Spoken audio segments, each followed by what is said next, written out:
Chapter 1. The sun was very hot, and the huge fireball in the sky almost roasted people. Renbachian knelt on the ground with sweat dripping down his forehead. His bald scalp reflected the sunlight, as if it was covered with a layer of wax. It wasn't that he didn't want to move, but that he didn't dare to move, as the two knives were placed on his neck. He didn't know what had happened, and how it had turned out like this. Looking at the people around him, who were dressed in an ancient style, but were different from the historical era, he guessed that he wasn't on Earth. 3 minutes ago, Renbachian was still wearing a singlet and eating instant noodles, and surfing the internet in his rented apartment. The next second, he appeared here with a bowl of instant noodles in one hand, and a pair of chopsticks in the other. The chair he was sitting on was still there. However, the environment was completely different. Everything that was familiar to him was gone. He appeared in the middle of a road with marching troops on both sides. His sudden appearance had also startled those people. There were shouts and the sound of long knives being unsheathed, following which, 2 knives were placed on his neck. After that he knelt here. The bowl of instant noodles was half a meter away on the ground. It was mixed with the soil, and emitted a tempting aroma. He didn't have the thought of a man having gold under his knees. Or perhaps it should be said that the burly soldiers around him, as well as the shining weapons in their hands, as well as the austere atmosphere of the army, made his mind almost go blank. He seemed to be in the marching troops. When he landed, he happened to be in the marching troops. Who are you? A 2-meter-tall man in armor stood in front of him. His small eyes were filled with coldness. Renbachian suspected that if he said anything wrong, the other party would chop him up with a knife. Renbachian didn't know what to say. Right now, her mind was in a daze, and she subconsciously said the name. Why are you here? I don't know either, Renbachian said with a sad face. If crying could change his current situation, he would really cry in front of the other party. Chop. Renbachian was scared out of his wits when he heard this word. At the same time, he felt that the 2 knives on his neck had left their original positions, and that his head would fall to the ground in the next second. He quickly roared, "Stop!" Renbachian had never thought that he could make such a loud noise. The man waved his hand, stopping the 2 blades that were about to fall. What else do you want to say? Renbachian could feel the wind created by the 2 steel sabers stabbing into his neck, causing a slight pain. His mind spun rapidly as the aura of death pressed down on him, almost suffocating him. From the tone of the man just now, Renbachian was certain that he really wanted to behead him, not to mention the 2 steel sabers behind him. I want to see your boss. I know how to read, I know math, I know how to farm, I know how to smelt. I'm a talent, and I'm here to work for you. Renbachian quickly shouted out all the things that he knew in his mind. He looked at her expectantly, hoping that she would change her mind. That soldier lowered his head and looked at him. Renbachian could see the corner of his mouth curling up into a smile. But no matter how he looked at it, it looked like an evil grin. Kill him. Stop, I haven't finished speaking. Renbachian was scared out of his wits. Did this soldier only know how to say the word behead? What happened? Why did you stop? Suddenly, a female voice came from the back of the group. A woman in the same armor rode over and asked in a deep voice. Wait a minute. That general waved his hand again to stop the 2 sabers behind Renbachian. He turned to the back of the group, cupped his fists and said, reporting to the general, when we were advancing, this person suddenly fell from the sky and into the group. I suspect that this person is an assassin, and am preparing to behead him in public. I'm not an assassin, I'm a talent. A real talent, please don't kill me, Renbachian shouted at the top of his lungs. At this moment, there was no chance for him to defend himself. If he was not careful, his head would fall to the ground in the next second. Therefore, he could only think of the word talent that would give him the highest chance of survival. Even if the other party didn't care about talent, he could still arouse their curiosity and let them listen to what he had to say, right? Throughout history, no matter where it was, there had always been preferential treatment for talented people. Furthermore, Renbachian knew that he was still somewhat capable. At least he had learned math, physics, and chemistry. He also knew a lot of miscellaneous things, and should be able to find something that would interest the other party. Right? Noisy. That soldier turned around and kicked Rinpochian in the chest, sending him flying. He lay on the ground for a long time and couldn't catch his breath. He almost thought that he was going to die. The female general rode her horse to Rinpochian and looked down at him. She said, "Bring him to the side of the road and check the surroundings. If there are no problems, continue forward, and I will report to the emperor." "Yes," that soldier replied. Then he added, "Drag him to the side of the road and send a team to check the surroundings." Rinpochian was dragged to the side of the road like a dead dog. At this moment, he couldn't be bothered to resent this person for kicking him. Instead, he secretly looked around and thought about how to save his life. He was surrounded by soldiers armed with sabers and guns. It was impossible for him to escape. He reckoned that his head would fall to the ground in less than 2 steps. Did he hear the female general say emperor? Was she referring to the emperor? He had to think about how to save his life. First, he thought about how he came to be here, and concluded that he didn't know. However, he already knew that he happened to be in the middle of the marching troops, and was extremely unlucky. Even if he fell into the forest, his chances of survival would be higher, right? He was already considered lucky that they didn't hack him to death the moment they saw him. Secondly, these people spoke the same language as him, which was a blessing in disguise. Otherwise, he would have been thrown to the side of the road and fed to the wild beasts.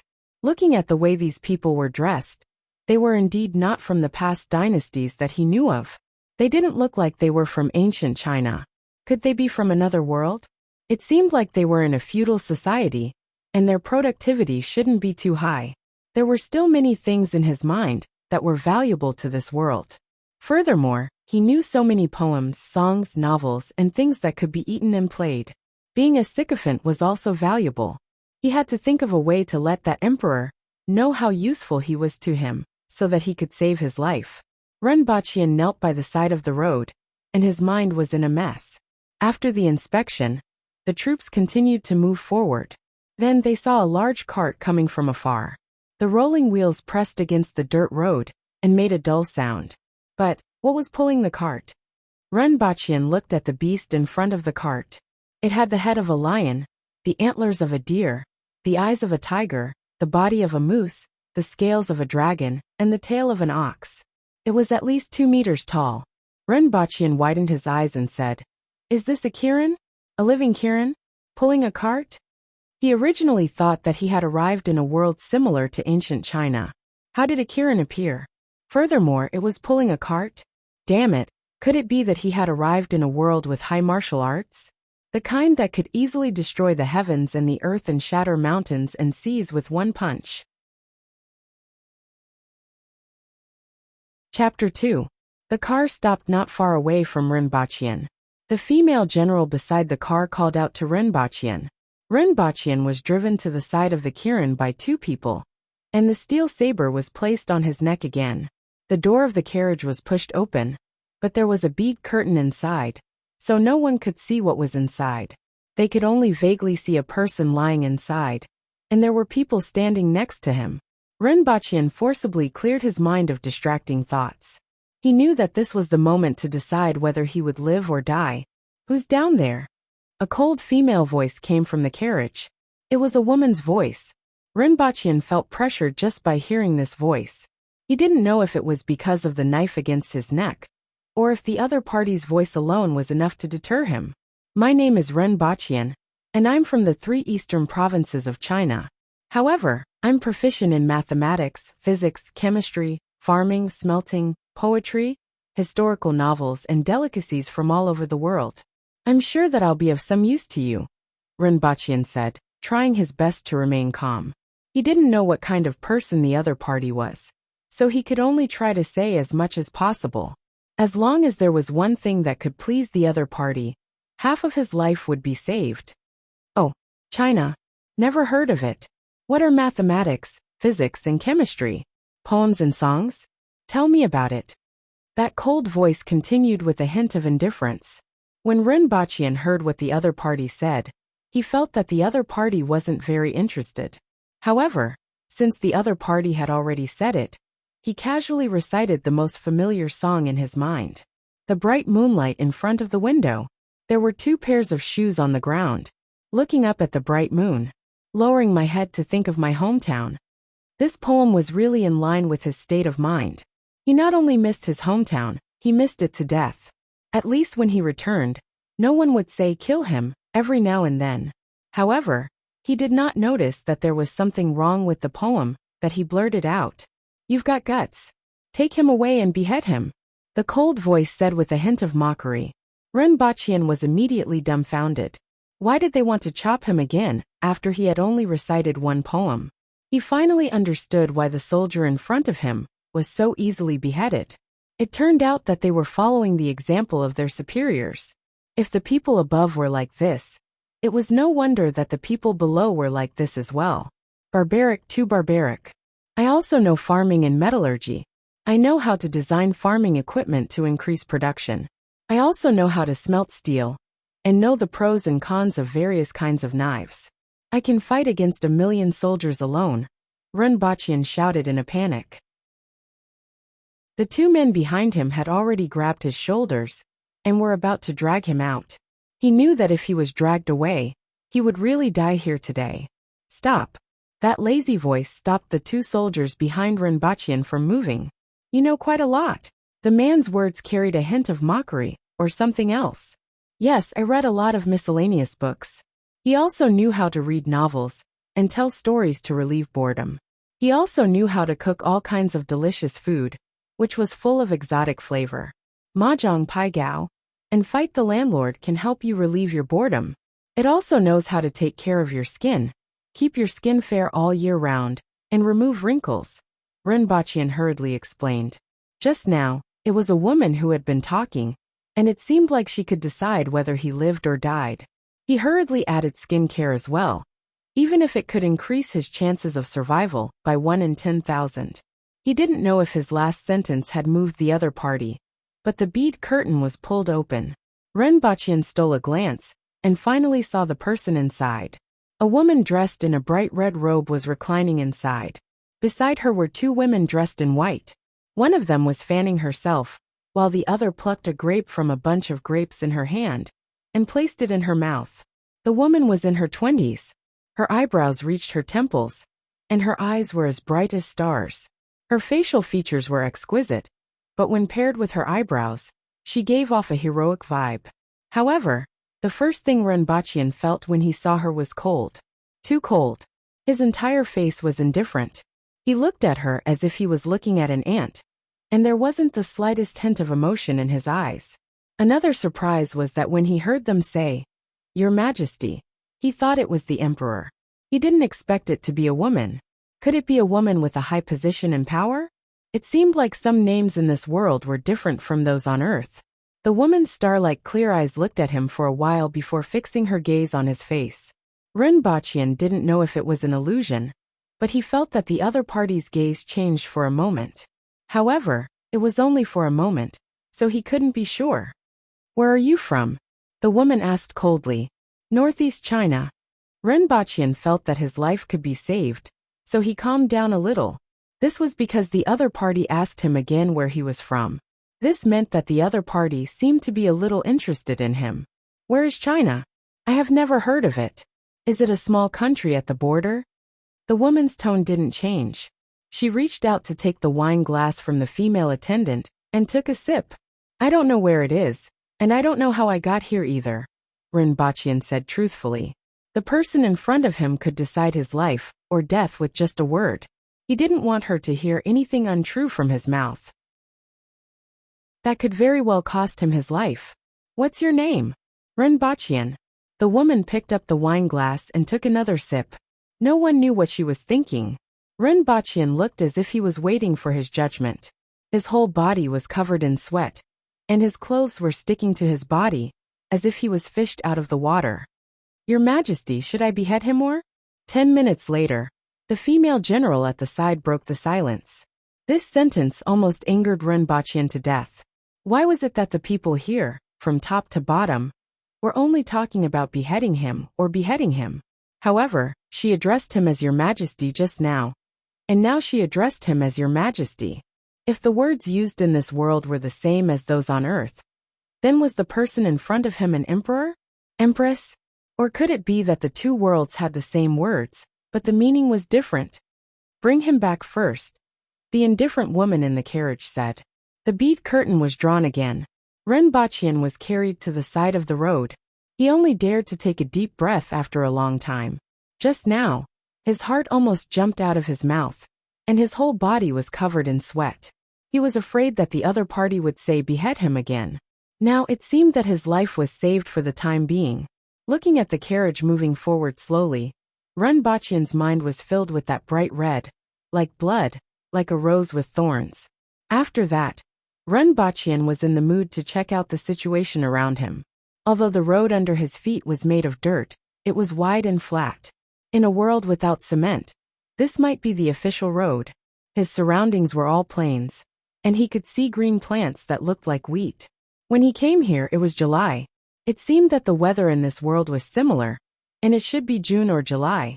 After walking for half a day, he saw a city. When Renbachian saw it, the only word he could think of was magnificent. Big, huge. The city wall was at least 20 meters tall, which was equivalent to more than 6 stories. It was completely built with huge stones, and it was unknown how much manpower and material resources were used to build it. Both sides of the road were lined with soldiers in bright armor. Outside, there was a dense mass of people, regardless of whether they were wearing bright clothes or coarse clothes. Everyone was kneeling there with their heads lowered, and they didn't even dare to breathe loudly. Inside the city, it was even bigger, and there were shops everywhere. If not for everyone kneeling on the side of the road, it would have been a bustling scene. After walking for 2 hours, they passed through another inner city. Renbachian saw a group of towering and spectacular buildings, or rather a group of palaces from afar. This must be their destination. Chapter 3. It was very hot outside, but the dungeon was very cold and humid. When Renbachian was dragged in, he saw a few rats running on the ground. There were 2 metal doors on both sides, and he couldn't see what was going on inside. Soon, he was thrown into one of the doors. The person who threw him in said to the jailer, "Look after the prisoner that Her Majesty wants. Don't kill him." Hearing this, Renbachian felt goosebumps all over his body. If he didn't say this, would he not be able to get out of here alive? He panicked at the thought of this. With a bang, the metal door was slammed shut. Renbachian was left in this cell with a 20-centimeter tall, 1-meter wide ventilation window. Renbachian collapsed onto a pile of straw on the ground. What he had experienced today was too stimulating for his young heart. After a while, he started to worry about his current situation. He hoped that the lady would see him soon, and then he would think of a way to persuade her to give him a chance to show off. Renbachian believed that he was completely different from the people of this world, in terms of experience and vision. That was where he would be useful. Not to mention other things, he had to change the current situation, where he could be killed at any time. For the next few hours, he lay on the straw and thought about what he should say to the lady to move her. When he felt cold, he grabbed a handful of straw and covered himself with it to keep warm. A squeaking rat came out of a hole in the corner of the wall, giving him a scare. After scaring the rat away, he continued to think while sighing about how good Earth was. There was a small door at the bottom of the metal door, and dinner was pushed in from there. There was a bowl of salt water and a cornbread.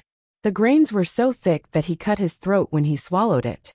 After using all his strength to finish the cornbread, Renbachian curled up in the straw to keep warm and think. He didn't try to ask the jailer outside because he knew it was useless. It was better to save his saliva. The straw was warm, so it didn't take long for him to fall asleep. He had received too many shocks today.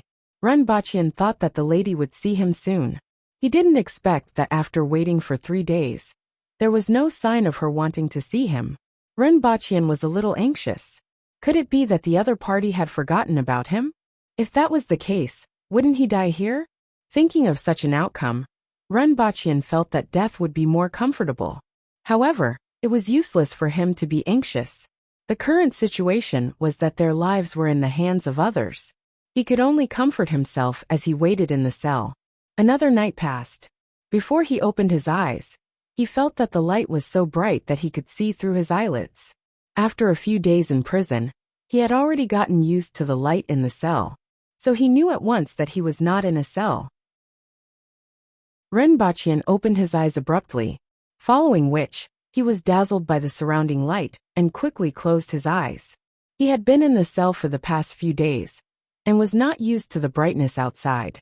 He touched his lower body with his hand. It was still straw, but it was impossible for the cell to be so bright. His hand touched the surroundings again, and he felt a smooth surface with a small crack.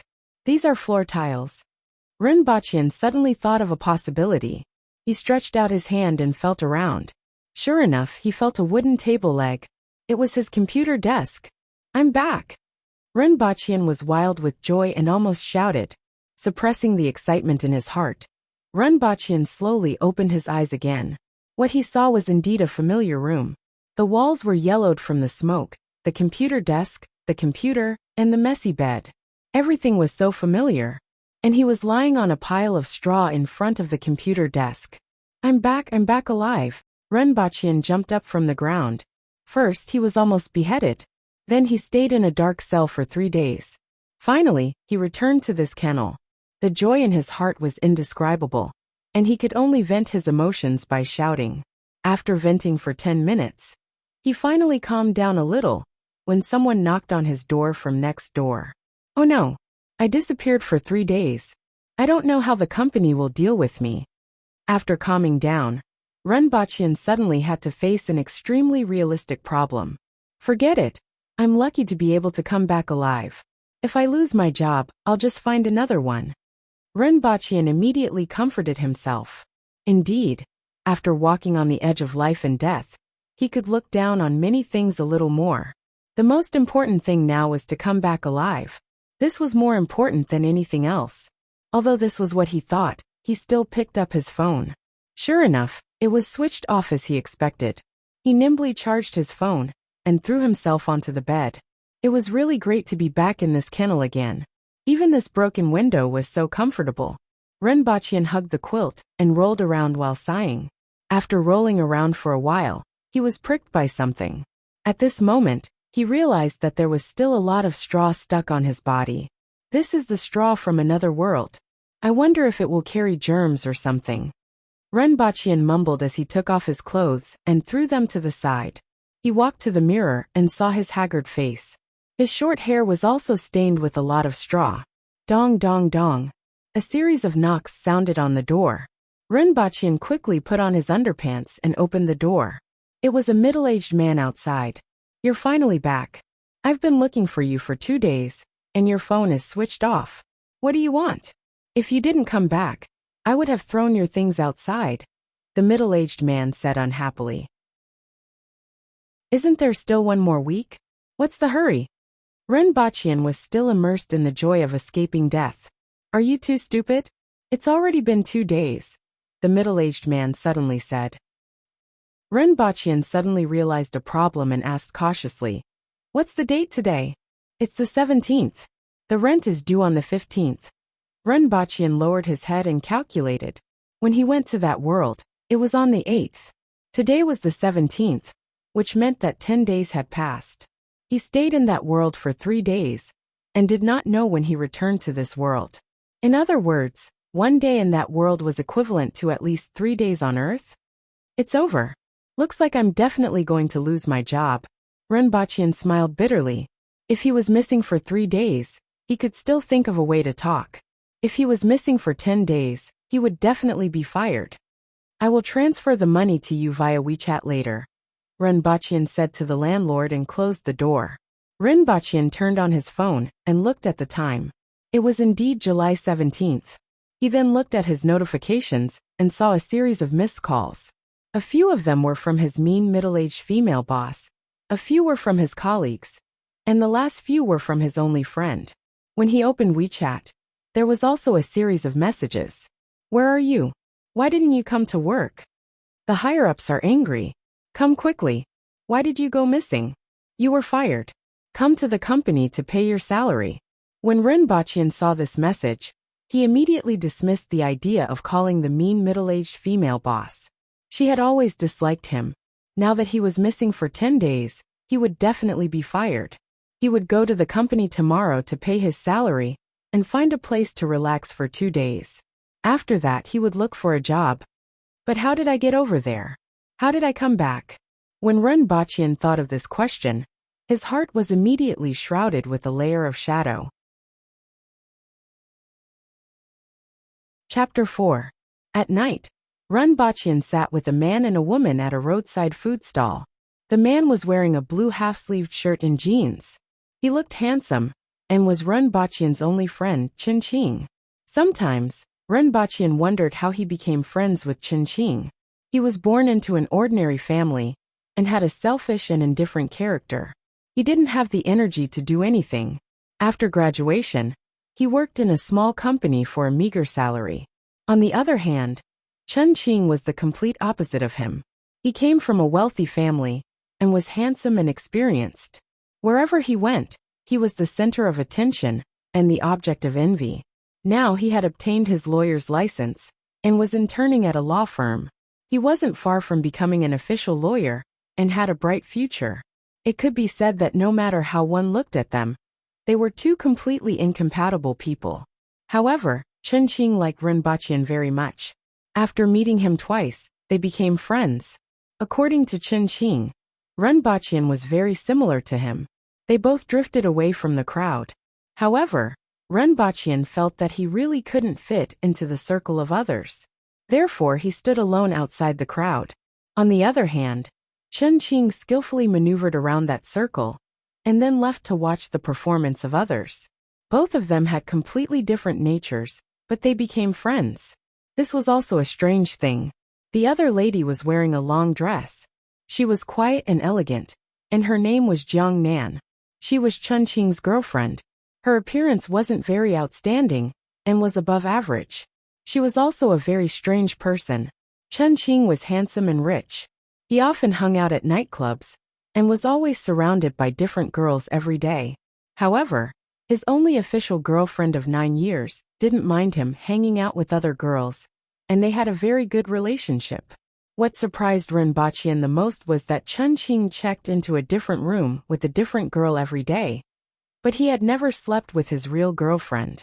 According to what he said after one drink, the most delicious fruit should be plucked and tasted last. Perhaps this was the reason why Jiang Nan didn't care about what he did. She knew that the others were just passers-by, and that she was the only one who married Qing.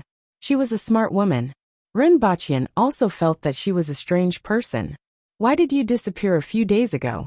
I went to your company to look for you, but your colleagues didn't know where you went. It's hard to imagine that a person like you would suddenly disappear without a word. Qing asked Renbachian as he drank his beer. Her voice was flat, but Renbachian could hear a hint of concern in it. He knew that if anything were to happen to him, this guy would definitely help. However, no one could do anything about the problem that he was currently facing. It's a long story. Renbachian sighed. What a close shave. Tell me about it, Qing asked. Jiang Nan was also listening attentively. Forget it, let's not talk about it anymore. It's too troublesome. Renbachian shook his head. There was no way to explain what happened in that world. I'm telling you, there are some things that you need to hurry up. You'll only realize how much you've missed out on when you're facing death, Renbachian said meaningfully. Qing smiled and grabbed Jiang Nan's hand. After that, he said, it seems that you have really experienced some things. To actually be able to let out such a sigh. Renbachian nodded in agreement. After the three of them had drunk for a while, Renbachian suddenly said, recently, I've been reading a lot of farming novels about transmigrating to the Tang dynasty. If a person really transmigrates, what knowledge or specialty do you think is the most useful? Culinary skills. I guarantee that you won't starve to death, and can even find a job. Qing blurted out and laughed. After that, he said in a serious manner, actually, the knowledge that can be used varies depending on the place and the position you are in. But in general, the knowledge that is related to the livelihood of the people is the most useful. Simply put, it's related to eating. Regardless of whether it's farming or culinary skills, they are useful everywhere. During that era, there was no patent protection. Otherwise, improving farming tools would be a very easy way to get rich. Rinpoche agreed with these words. It was the same as what he had thought. Then what's the most useful thing to those in power? For example, to the emperor, what is useful? Rinpoche asked again. That's a lot. The emperor is the ruler of the country. Everything is useful to him. However, if we combine the question just now, there are actually two kinds of things. One of them is related to agriculture, such as increasing the production of food. The other kind is external. To put it simply, it's related to the military. For example, cement used in construction. As for the rest, it's difficult for ordinary people to achieve. Rinpoche nodded again and asked one last question. What does Wu Zetian like? This time, it wasn't Qinqing who answered but Jiang Nan. Her tone was gentle, and didn't sound like a girl from the northeast at all. A considerate person and a strong arm. As long as you are a woman, you will want these things. It's just that because of her position, these two things that ordinary women want the most are the most difficult for her to obtain. After hearing Jiang Nan's answer, Rinpoche thought about the lady in red that he saw at that time. Immediately he quivered. It was really hard to imagine that woman would be like a little bird in a man's arms. Most of the time, she would probably say emotionlessly, "Chop it off." Why? Are you making plans for your transmigration? Qinqing laughed. Rinpoche nodded with a serious look on his face. Yes. After the few of them finished their meal, before they parted, Jiang Nan said softly, "Our company is hiring recently. If you want to change jobs, you can consider it." Rinpoche knew that she was saving him some face. He had been missing for so long that he definitely couldn't keep his job. She definitely knew that. He laughed and said, "I want to rest for a period of time before looking for a job. If there's no suitable place, I will seek help." The most important thing now was to find out how he got to that world, and how he came back. If he couldn't find the reason, how would he have the mood to work? He might not be able to come back, even if he transmigrated again. For the next 2 days, Rinpoche stayed in his room. His search for the reason for his transmigration was fruitless. Since he had nothing to do, he went online to look up information on agriculture and blueprints of farming equipment. If he went back to that world again, these things should be of some use. During this period, Rinpoche received an email from Qinqing. After opening it, there was a long form. It was a comparison of some common knowledge with the corresponding knowledge from the Tang dynasty. There was also a long list of books. At the end of the email there was a sentence. If you really transmigrate, remember to bring these books. Rinpoche laughed halfway through reading. It was obviously a joke to anyone, but Qinqing was actually so serious. After keeping the list of books, Rinpoche prepared to buy a few books that he was interested in the next day. However, in his sleep he woke up from the cold. While he was still in a daze, he felt that something was wrong with his surroundings. Rinpoche was still lying on a mattress, but at this moment, he felt very cold. In this season, it was good enough to be slightly cooler at night. It couldn't be cold at all. When he opened his eyes, his surroundings were pitch black. He reached out to touch the mattress and the surrounding. He couldn't feel the edge of the bed, but instead, he felt a rough and uneven stone. Is this a prison cell? Rinpoche was at a loss. After searching carefully, he found the ventilation window that was 20 centimeters tall and 1 meter wide. There was a faint light coming from outside. He had returned to this world again. Chapter 5. Rinpoche used the blanket to wrap himself up, and finally felt a little warmer. However, his mind was in a mess. He had indeed transmigrated back, and this time, he brought the blanket with him. The previous time, he brought a chair and instant noodles. When he went back, he brought the straw under him, and when he came back, he brought the blanket under him. It seemed that the things he came into contact with would be brought back to this world. However, he still had no idea how he transmigrated. There were no signs, no abnormalities, and nothing strange happened the first time he transmigrated. The next 2 times he transmigrated in his sleep. The interval between this time and the last time was 3 days. The last time he came to this world, he stayed for 3 days. It seemed that he transmigrated once every 3 days, at least for now. He just had to wait and see if he transmigrated back after 3 days. The last time he stayed here for 3 days, 9 days had passed on Earth.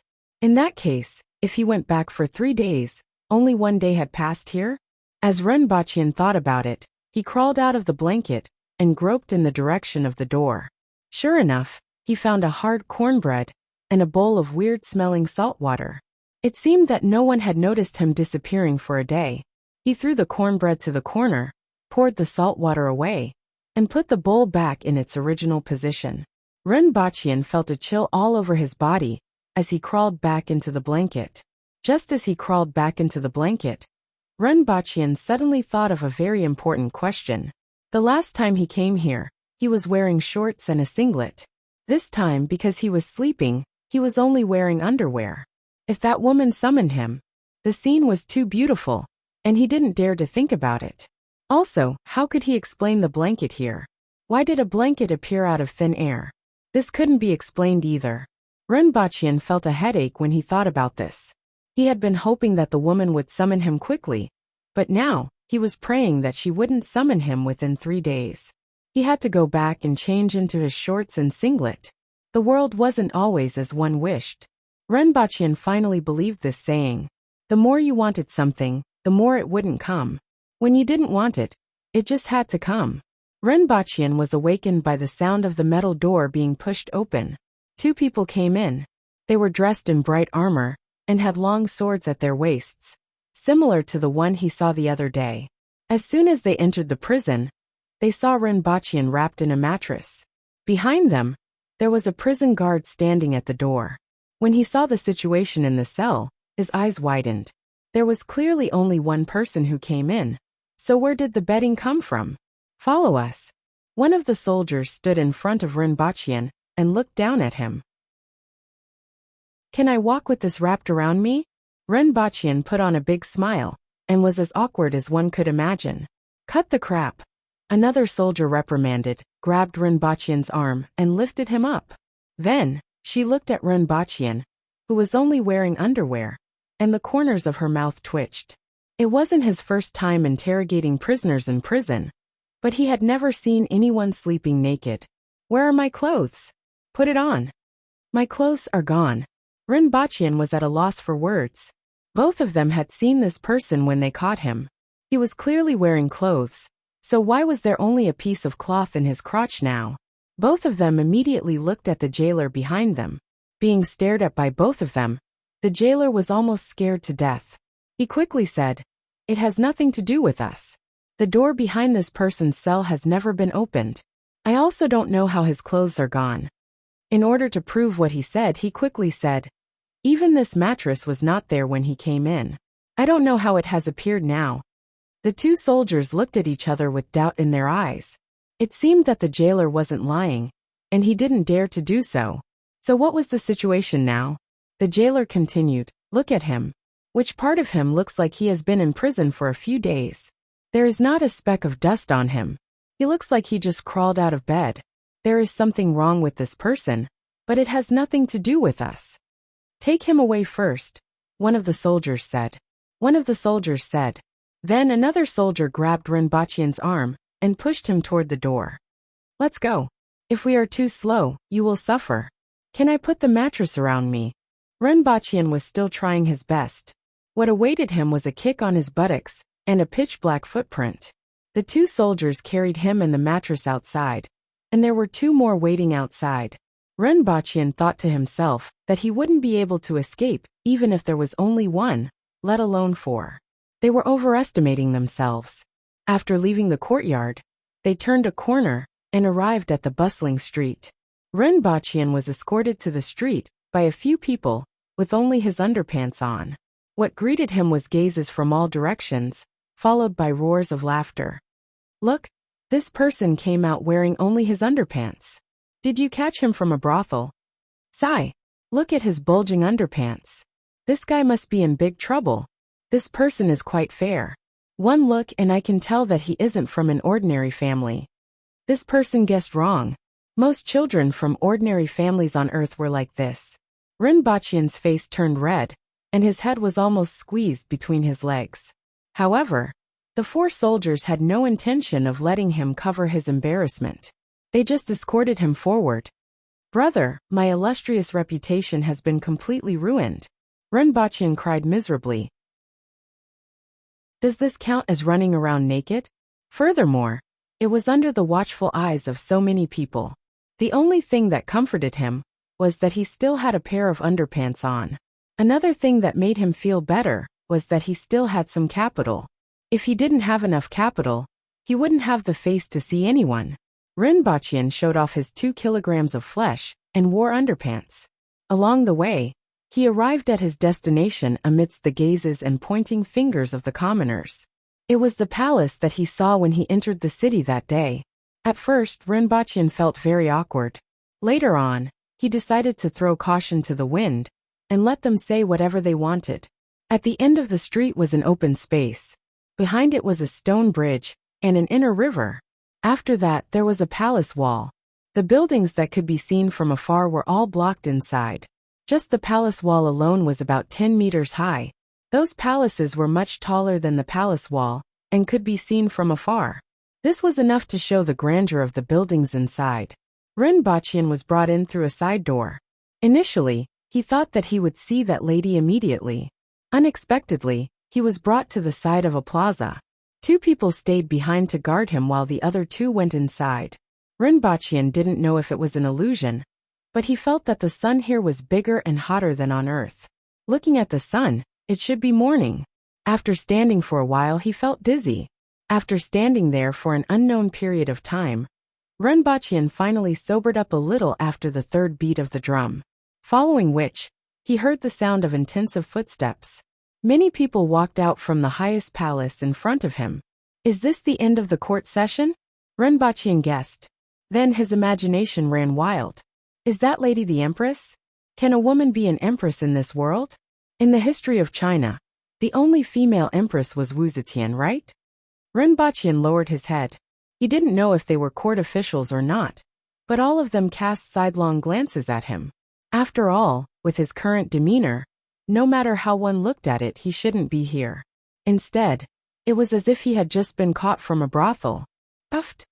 It was unknown who it was, but someone suddenly burst into laughter. Rinpoche lowered his head even more. "Who is this person?" Someone asked the soldier beside him. "He is the criminal that the Empress wants to see today." Following which, the sound of footsteps getting further and further away could be heard. Until these people left, Rinpoche finally heaved a sigh of relief. Standing here with only his underpants and letting people watch him was a challenge to his sense of shame. The 2 soldiers who had just left hurriedly came over and said, "The Empress wants to see him. Let's go." Rinpoche was escorted along a path at the edge of the plaza. After a few turns, they arrived at a relatively small palace and continued to wait in front of the door. Chapter 6. After waiting for a long time, Rinpoche heard footsteps coming from afar. He secretly turned his head and saw a group of people coming from afar. At the front was a woman wearing a bright red robe embroidered with gold thread. Her hair was tied up simply. It was the woman he saw that day. "She really likes red," Rinpoche muttered to himself. However, looking at the palace complex, he really suspected that she was the emperor here. While Rinpoche was sneaking a peek at the woman, she was also looking at him coldly. The cold glint in her eyes made Rinpoche feel as if he was being pricked by needles, and he quickly lowered his head. The woman was obviously stunned when she saw Rinpoche standing there in his underpants, and the coldness in her eyes intensified. The others pursed their lips and snickered, glancing at his lower body as they passed by. Rinpoche's underpants were still red, and it was too eye-catching. He had specially changed into it to avoid bad luck. When everyone had entered the palace, he was also carried in by someone. As soon as he entered, he was pressed to the ground with his mattress next to him. There was a long blanket under him, and at the end of the blanket were 9 steps and a couch. "What's going on?" The woman reclined on the couch in front of him, with one hand supporting her head. "Your Majesty, He was like this when we went to get him. The jailer said that no one had been in for the past few days, and we don't know how it became like this. There's also an extra blanket. A soldier who carried him and knelt down on one knee. Oh, come tell me, the woman said casually as she reclined on the couch. While Renbachian was still thinking about who she was talking to, the person behind him exerted force and said, "Why aren't you answering Her Majesty's question?" Renbachian had been thinking about this problem ever since he came out of prison. He originally wanted to say that he had a weird habit of eating cloth after falling asleep, and that he ate his clothes. However, if the other party took out a roll of cloth for him to eat, he would really have nowhere to cry. The clothes disintegrated. Renbachian lowered his head and made up a story. In order to protect the environment, most of the things produced in our country will naturally disintegrate after a period of time. I have been wearing those clothes for some time, and they naturally disintegrated after 2 days in prison. The woman frowned as she listened. She didn't understand what he meant at all. However, he still coldly said, "Nonsense. Your Majesty is wise." Renbachian braced himself and said, "Then how did this come about?" Renbachian didn't need to look to know that she was talking about his mattress. There was no way to explain this. But even if he couldn't explain it, he still had to explain it. He threw caution to the wind and gritted his teeth. It fell from the sky. Just like what happened to me, he directly fell out. I thought someone didn't want me to freeze to death. So that's how it is, the woman said coldly. Renbachian heaved a sigh of relief. Fortunately, the other party didn't take this matter seriously. Otherwise, the only thing he could do was to bite on what he had just said, and not know anything else. Drag him out and behead him, the woman said in a mocking tone. Renbachian's head immediately buzzed. Why was he chopping again? Renbachian was scared out of his wits. He used all his strength to resist the soldiers who were trying to drag him up while shouting, "Your Majesty, please spare my life. I'm a talent with great potential. I know where to find grain that can produce thousands of kilograms per moo." How could his strength compare to the tall and strong soldiers on both sides? They were getting closer and closer to the door. However, even after he shouted about the grain that could produce thousands of kilograms per moo, the woman wasn't moved at all. Seeing that he was about to be dragged out of the palace, Renbachian anxiously shouted, "Your Majesty, please spare my life. As long as you give me a chance, I can do anything." In order to save his life, Renbachian dared to say anything. "Oh," the woman said softly, "bring him back." Renbachian was dragged back into the palace again. He was completely drenched from head to toe. How many days had it been? Apart from being in prison, he was prepared to be chopped. He had walked several rounds of life and death situations. Renbachian felt that he was definitely the most miserable transmigrator. "You said you want a chance," the woman said coldly. "Yes, Your Majesty, please give me a chance. I can do anything." Renbachian panted heavily. He was really scared to death just now. "Then I will give you a chance. If you do well, you will live. If you don't do well, you know what will happen," the woman said coldly. Renbachian roared crazily in his heart. "I know, of course I know. I will definitely be chopped and chopped again. Can't you change to something else?" However, on the surface, he still looked docile and said, "I will definitely do my best to handle this matter properly." "Exinja," the woman called out softly. "Here." The female general that Renbachian had seen before stood in front of the stairs and knelt on one knee. "Bring him to the beast park. The new kid can't eat or sleep well. I don't know what's wrong with him. Let him take a look. If he can do it well, spare his life. If he can't do it well, behead him." "Yes." The female general acknowledged the order and stood up. She said to the two people behind Renbachian, "Bring him and follow me." On the way, Renbachian was thinking about what he said just now. Beast Park? The new kid? It seemed like they were going to see the animals. Renbachian didn't mention that he knew about the veterinary profession. "Let's go and take a look first. If we can't do it, we can delay it for 2 or 3 days. When we return, we can ask the veterinarian and bring the medicine back. There should be a solution, right?" The palace just now was located in a slightly remote location. After leaving the palace, they walked further and further away. After passing through a forest, they finally arrived at the so-called Beast Park. A supervisor immediately came forward to greet them. After asking them some questions, he brought them in. The so-called Beast Park was actually a zoo. However, the environment for the animals here was slightly better. They weren't like the cages in a zoo. Here there were many open spaces surrounded by walls. Within the walls, there was space for all kinds of animals to move around. Only a small number of animals and birds were kept in cages. Along the way, Renbachian saw red-eyed rabbits that were as big as wolf dogs and had a mouth full of fangs. There were also creatures that looked like hippos. He also saw 2 tigers with long fangs protruding from their mouths. They looked like saber-toothed tigers, but their teeth weren't as long. Along the way, Renbachian confirmed one thing. The animals in this world were very different from those on Earth. For example, the rabbit with a mouth full of fangs looked very sinister. It pounced in the direction of Renbachian and the others and crashed into the metal cage. Renbachian wouldn't believe that it didn't bite. "We are here. This is the place." The people in front stopped. In front of them was a 1-meter-tall wall. Renbachian looked to his left and right and realized that everyone was looking at him. He took 2 steps forward and leaned against the wall to look inside. He saw that the inside was about 50 meters in diameter. The ground was about 3 meters lower than the outside. Including the wall, it was 4 meters. At the side of the wall, there was a small stream flowing through. At the end of the stream, there were iron fences. At this moment, a snow-white bear that was more than 2.5 meters in size was lying in the stream. The stream only covered half of its huge body. Chapter 7. Tell him the specific situation. The female general said to the person in charge of the Beast Park. Yes. The person nodded his head and looked at Renbachian. Renbachian could clearly see the strange look in his eyes. Renbachian was already immune to this kind of look.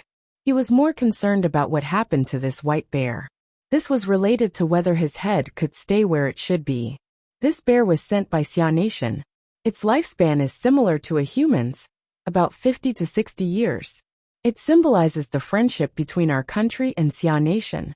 As long as this bear is here, the 2 countries will never fight, the person said seriously. Renbachian's mouth twitched. Could this really be a polar bear? Looking at the motionless bear lying in the water, it was highly possible. Sending a polar bear to such a hot place and not telling them how to rear it. The friendship between Xia Nation. Haha, they didn't expect this bear to live for more than a year, right? They were already prepared to fight you at any time, right? They didn't even need to find a reason.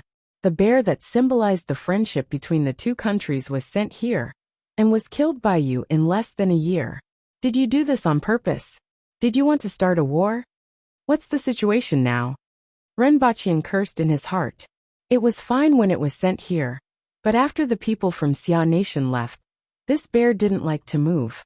It lay in the water all day and only ate occasionally, no matter what we fed it. It is very weak now. If there is no other way, I'm afraid it won't last long, the person in charge said worriedly. Then his face became firm again. This is my dereliction of duty. If that happens, I am willing to die to thank your majesty for your kindness. Renbachian was speechless after hearing this. It was obvious that they were playing with you. If the bear died, you would die with it? Would the people from Xia Nation laugh at you? After hearing about the bear's behavior, he felt even hotter. In such a hot environment, even he couldn't stand it. It would be strange if the bear was willing to eat. However, just in case, he still had some questions to ask. When was this bear sent here? 1 month ago. Did they say anything when they sent the bear here? This bear is from the north of Xia Nation. It is snow-white, rare and extremely precious, so we must take good care of it. China is in the north? Yes. The man had an expression that said, "Why do you even have to ask me this? Have you ever seen snow?" I understand. Renbachian, who was wearing a pair of red underpants, nodded thoughtfully. As long as you can do this well, His Majesty will not be stingy with your rewards. Otherwise, that female general called Exane, she held onto her saber with one hand. She didn't even want to know what he understood from the start. His act of keeping him in suspense was completely wasted. No problem. Renbachian was delighted. He was finally able to keep his life. To think that he would encounter such a simple problem. The red underpants were indeed useful. I have 2 requests. Renbachian raised his finger. First, get me a set of clothes. This isn't too much, right? Xanju ignored him and asked directly. What's the other request? Get me some saltpeter, Renbachian said. As long as there was saltpeter to make ice, everything would be easily solved. Polar bears were resistant to the cold and afraid of heat. Giving it a piece of ice should make it feel much better. However, it would be best to seal this place and fill it with ice. Saltpeter, what's that? Renbachian fell into deep thought. What was saltpeter? This was a good question. He only remembered saltpeter, but he couldn't remember how it was made. He only remembered that saltpeter existed in ancient times and was something that could be easily obtained. Do you have ice? Renbachian changed his request. The others looked at Renbachian as if they were looking at an idiot. Even in winter there wasn't any ice, let alone in summer. Like snow. Ice was something that could only be found in Wuxia. Get me a set of clothes first. Give me 5 days and I will definitely be able to solve this problem, Renbachian said helplessly. Fortunately, he could still go back and buy some saltpeter. Saltpeter could be bought everywhere. He could also search on the internet where he could find saltpeter. Sure, I will give you 5 days. If you can't solve it, you know the consequences. I know, of course I know. 5 days is enough, Renbachian said. He will stay here for these 5 days. You guys are responsible for watching him. If anything goes wrong, Xanju said to the other 2 soldiers. Yes, I understand. If anything goes wrong, I will bring my head to see you. The 2 of them stood perfectly straight and said in unison. Get him a set of clothes. I will report to Her Majesty. Xanju instructed the 2 soldiers and left immediately without looking at Renbachian. Renbachian was afraid that something would go wrong. He stared at the white bear to see if there were any other problems. When he returned, he would search on the internet or ask a veterinarian.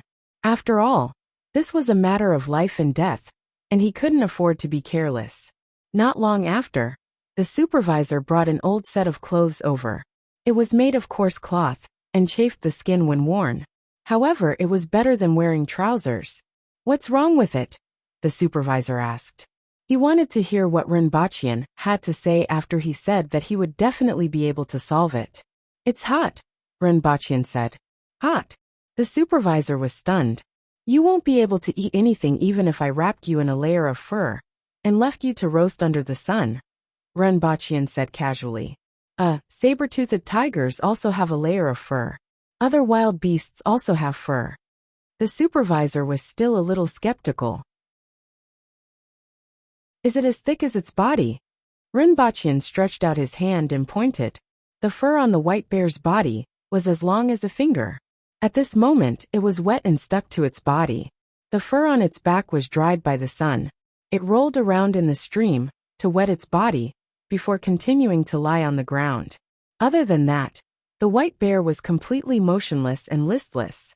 Seeing this, Renbachian was almost certain that this fellow was hot. Seeing that the supervisor still wanted to ask, Renbachian waved his hand and said, Forget it. You will know in a few days. Just watch. That night, Renbachian stayed in a row of houses in the Beast Park. All the odd job workers stayed there as well. The environment wasn't considered good, but compared to the dungeon, it was like heaven and earth. For the next 2 days, Renbachian spent most of his time looking at the bear.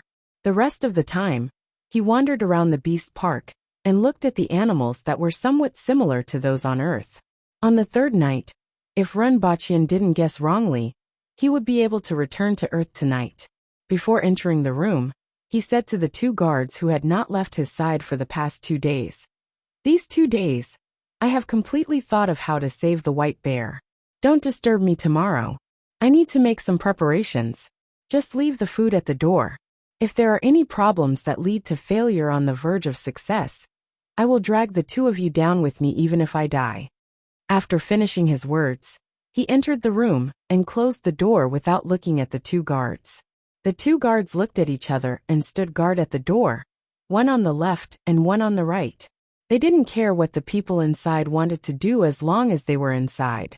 At the same time, in a certain palace, a lady dressed in red was sitting on a couch. She held a tin pot in her hand and raised her head to drink from it from time to time. "How's the situation at the Beast Park?" The lady suddenly thought of something and asked.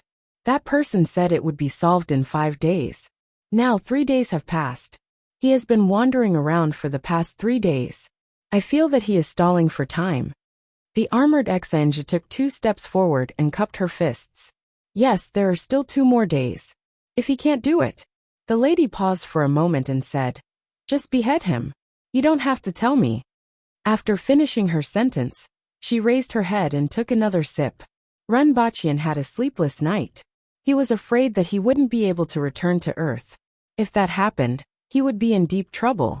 After tossing and turning for an unknown period of time, he finally fell into a deep sleep. After an unknown period of time, he suddenly woke up with a start.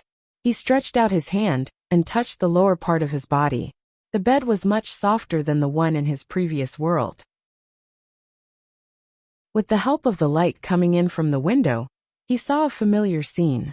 Renbachian finally felt at ease. Chapter 8. When he reached home, Renbachian couldn't sleep anymore. He turned on his computer and started to search for information on saltpeter. In the morning, Renbachian stretched his body. Tonight, besides looking up information on saltpeter, he also looked up a lot of information on polar bears. Saltpeter was also known as potassium nitrate. When it was dissolved in water, it would absorb a lot of heat, and thus could turn water into ice. There were many sources of saltpeter. Other than saltpeter mines, it could also be found in the corners of the houses in the countryside, and in the fields near the pigsty.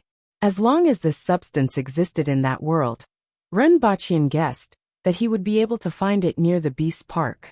However, just in case, Renbachian decided to buy some to avoid not being able to find saltpeter in the future.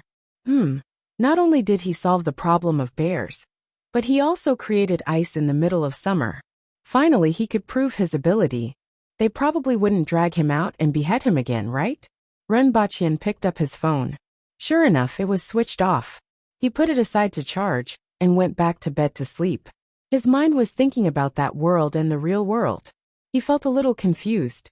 1 day in that world was equivalent to 3 days in this world. 10 years in that world was equivalent to 30 years in the real world.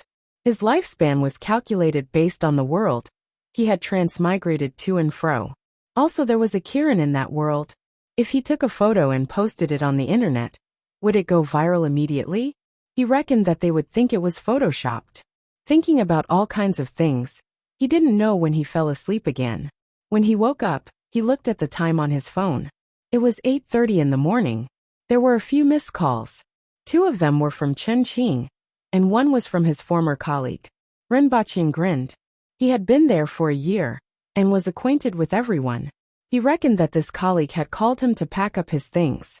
To others, it seemed pretty miserable to be in such a state, but Renbachian was already used to it. After taking a bath and changing his clothes, Renbachian went to his previous company to settle his salary and collect his things. The company was located in a commercial building about half an hour's drive from where he lived. When Renbachian entered, many people saw him. However, no one spoke to him, as if they did not know him. After he walked past, they looked up and exchanged a few glances with the people beside them. He came to the manager's office and knocked on the door.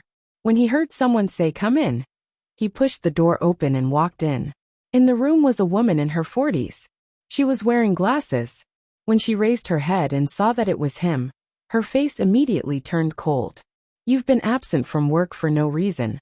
You've been fired. Go to the finance department to settle the accounts, then pack up and leave." Renbachian nodded, turned around and walked out. The woman in the room was slightly stunned. She didn't expect him to be so straightforward and not say a word. After that, he lowered his head and continued to deal with the documents. After settling everything, Renbachian stood at the entrance of the company and took a look. Then he turned around and went downstairs. Just now, When he passed by, he took a look and saw that his seat was already occupied by another person. It seemed like a newcomer. Anyway, he didn't really want his things, so they could throw them wherever they wanted. There was no hate-provoking plot. Everyone was an adult, and no one would take the initiative to mock you. To most people, you are less than air. Air is still a necessity, and it doesn't make a difference whether you're there or not. Rinpoche mocked himself as he went downstairs. He found a chemical reagent store and bought 25 kilograms of potassium nitrate. After that, he went to the bookstore and bought a few books about animals. Finally, he went to the veterinary pharmacy to buy some vitamin B, which could treat indigestion. In addition, he saw that the bear was shedding in some places, so this medicine could help. After preparing all these things, he called Chunqing back. "I've been looking for you for a few days. Do you want to go out to play tonight?" Chunqing asked after the call was connected. Rinpoche knew what he meant by go out to play, going to a bar to have some fun. Chunqing was sunny, handsome and rich. He had always been popular with girls. It was rare for him to return empty-handed when he went to a bar to have some fun. Most of the girls who went to a bar to have some fun would go with a partner. Rinpoche's appearance was considered delicate and pretty. At least, others didn't dislike him. Moreover, he was with Chunqing. Most of the time he would gain something. Rinpoche really wanted to relax. These days he had been very nervous. Now that he could finally relax, he said, "All right, you choose the place." "All right, I have something on now. I'll hang up first. I'll text you the time and place." At night, Rinpoche waited at the place that Chunqing mentioned. It was a newly opened bar. A few minutes after Rinpoche arrived, Chunqing also arrived in his car. "You got a new car?" Rinpoche raised his eyebrows. Chunqing used to drive a Buick. Now he had changed to an Audi Q7. "Recently, my dad talked to Jiangnan's dad, and he sponsored this car." Chunqing laughed. "Oh, you've met the parents. Congratulations." Rinpoche laughed. He was genuinely happy for Chunqing. "Therefore, there won't be much time to play in the future. While we still have the chance, let's have some fun." Chunqing hooked his arm around Rinpoche's neck, and the two of them walked into the bar. "Has the date been set?" Rinpoche asked as they walked in. "The engagement will be on October 1st, Chunqing replied. "Congratulations, congratulations." After a while, the two of them sat in the bar. Rinpoche's gaze was on the wine glass, and Chunqing was chatting while looking around for prey. "Those two are not bad." Chunqing raised his eyebrows. After a while, he said, "Unfortunately, they have male companions. When looking for fun in a bar, one must have good eyesight. Being rejected was a small matter. If things went wrong, one might even get beaten up." Rinpoche had seen such situations many times. While he was looking for prey, others were also looking for prey. Not long after, a waiter brought 2 glasses of wine over. "Sir, it's from table 57. The two of them looked in the direction that the waiter was pointing at. There were 3 women at that table. They were in their early 20s and had good looks. One of them raised her glass and gestured to the 2 of them. Chunqing also raised his glass. After the waiter left, the 2 of them took their glasses and moved to that table. They introduced themselves to each other. The 3 girls were all locals and were high school classmates. They were currently studying in another city. Now that it was summer vacation, they had all returned. Chunqing was very good at talking. Not long after, he became very friendly with the 3 of them. Rinpoche listened at the side and would occasionally interrupt to ridicule them. If nothing went wrong, they would have a good night tonight. However, something unexpected happened. While they were chatting, 2 groups of people nearby started cursing at each other. This kind of thing happened frequently, so no one paid much attention to it. However, in less than half a minute, they heard someone cursing and started fighting. There were about 5 to 6 men on both sides. After the fight, the tables and chairs were overturned. Rinpoche's table was affected as well. He wanted to move back to avoid being accidentally injured. At this moment, one of the men bumped into Rinpoche and Chunqing.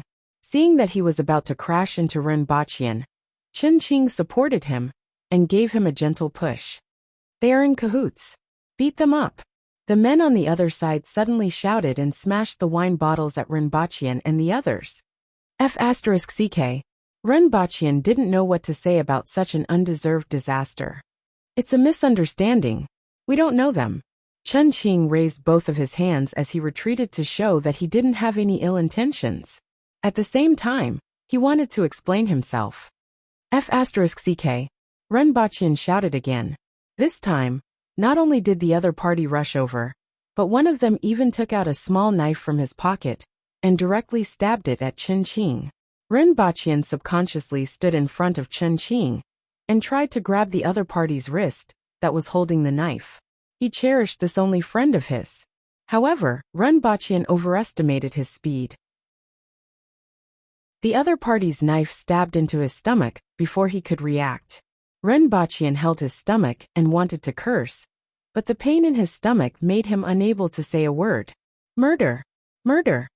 Someone at the side shouted. When the two groups of people saw this situation, they immediately ran away. When Rinpochian woke up, he was already in the hospital with Chen Qing by his side. His stomach was in pain, but he could still speak. Are you awake? Are you thirsty? Chen Qing got up and asked with concern when he saw that Rinpochian had woken up. How long has it been? Rinpochian wanted to know how long he had slept. More than 20 hours. The main thing is that I was given anesthetics. The doctor said that it's not a big deal, and that I just need to nurse my injuries. This time, it's all thanks to you. There's something wrong with those people. Rinpochian thought about the scene in the bar and felt that something was wrong. The other party wasn't blind. He had already raised his hand and said that it was a misunderstanding, but they still rushed forward and stabbed him with a knife? There were also a few other people.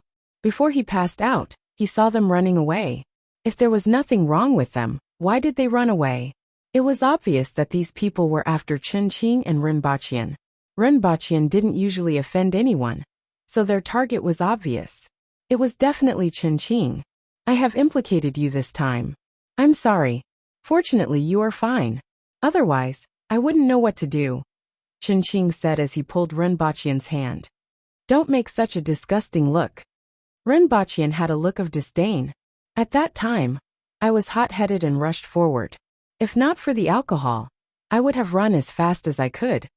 Rinpochian didn't want to say what he originally wanted to say. As long as Chen Qing knew what was going on, it was good that he would handle this matter well. Chen Qing's father's business wasn't small, and he was quite influential in this city. It was impossible for him to watch his son in danger without doing anything. True feelings are revealed after drinking. Chen Qing laughed. When can I be discharged? Rinpochian asked. The doctor said that you have to be observed for a few more days. You don't have much to do recently, so just stay here and recuperate. No, I have to be discharged tomorrow, Rinpochian said. He transmigrated once every 3 days, and it had already been 40 hours since then. I have to be discharged tomorrow during the day. Otherwise, I would be scared to death if I suddenly disappeared from the bed. Your wound is still bleeding. If you move around, it will rupture, Chen Qing advised. Get me discharged during the day and use a wheelchair to push me back, Rinpochian stubbornly said. All right, I will ask the doctor. Oh yes. Jiangnan came over and went back to work after seeing that you didn't wake up. She gave you flowers. Chen Qing waved a bouquet of flowers at Rinpochian. Chapter 9.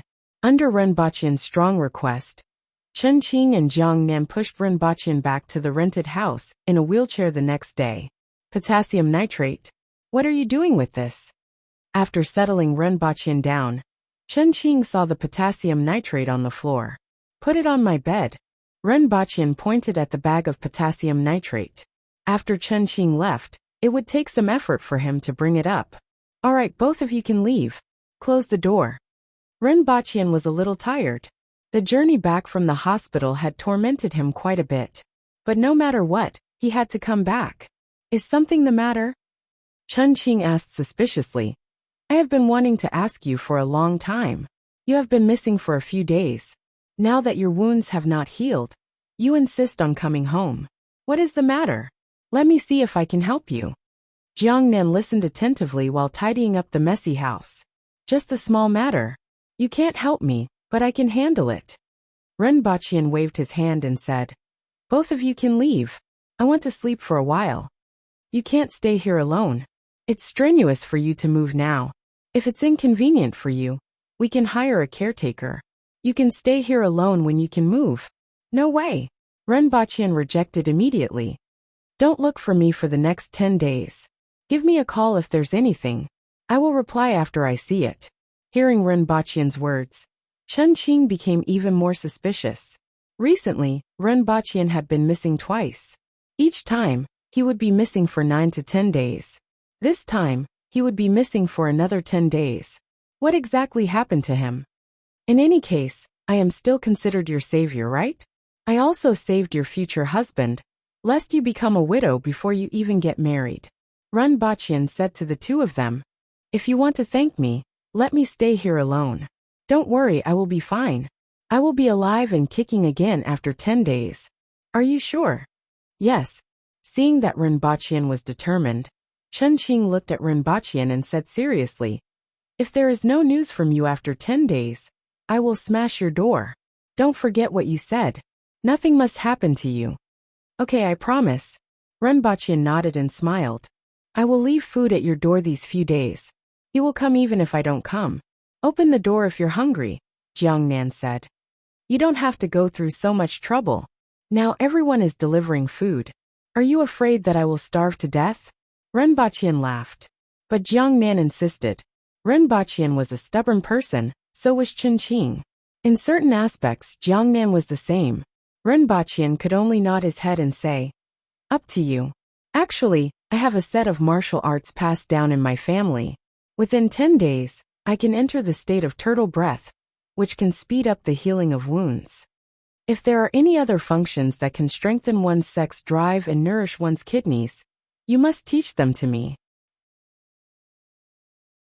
Chen Qing held Renbachian's hand with an affectionate look on his face. Get lost. Don't disgust me. Renbachian pushed his claws away. In the end, the two of them ordered a lot of food to be delivered before they left. According to the doctor, the stab had perfectly avoided all the internal organs. Even the intestines were fine. Therefore, it had no effect on eating. After the two of them left, Renbachian laboriously placed the B vitamins back on the bed. With one hand holding the bag of potassium nitrate, and the other holding the B vitamins, he fell into a deep sleep. Renbachian didn't know when he had woken up, but he was still holding on to the two bags. After touching his body, Renbachian was sure that he had worn them again. As he laid there, Renbachian felt waves of pain from his wound. Only then did he remember a very important problem. He only thought of bringing the potassium nitrate and the other things, but he didn't bring any painkillers. Now that the effects of the medicine had not worn off, it was already so painful. Once the effects of the medicine wore off, he was afraid that he would die. Just as Renbachian thought, as time passed, the pain from his wound became more and more intense. He could only focus on other things and not think about his wound. It seemed that this way, the pain would be slightly alleviated. After a while, Renbachian tried his best to sit up again. He pushed the bag of potassium nitrate to the ground. The sound of the heavy bag landing on the ground alarmed the guards outside. Originally, the two of them were worried when they heard that there was no movement in the house for a day and night. Now that they heard the sound, they were relieved. Renbachian did not allow them to enter the house. As expected, the two of them didn't enter the house. They just guarded the door and dozed off. Renbachian poured the potassium nitrate on the ground and changed his coarse clothes. Then, he stuffed the empty bag back under the mattress and fell into a deep sleep. When he woke up, the sky was already bright. Guards, guards, Renbachian shouted twice. The guards outside heard him and pushed the door open. They saw Renbachian lying on the ground with a pale face. Other than that, there was a pile of white crystals on the ground beside the bed. No one knew where they came from. Call the person in charge here, Renbachian said as he lay on the bed. A guard went out, and not long after, the person in charge was brought in. As soon as he came in, he asked, Sir, do you have a way to treat that bear? Renbachian propped himself up and leaned his back against the wall. I have always had a way. I can do it today, Get someone to bring a big basin and a small basin. The small basin should be as big as a wash basin. It would be best if it's an iron basin. Then get 2 buckets of water. Rinpoche noticed that they had been using wooden basins for the past 2 days.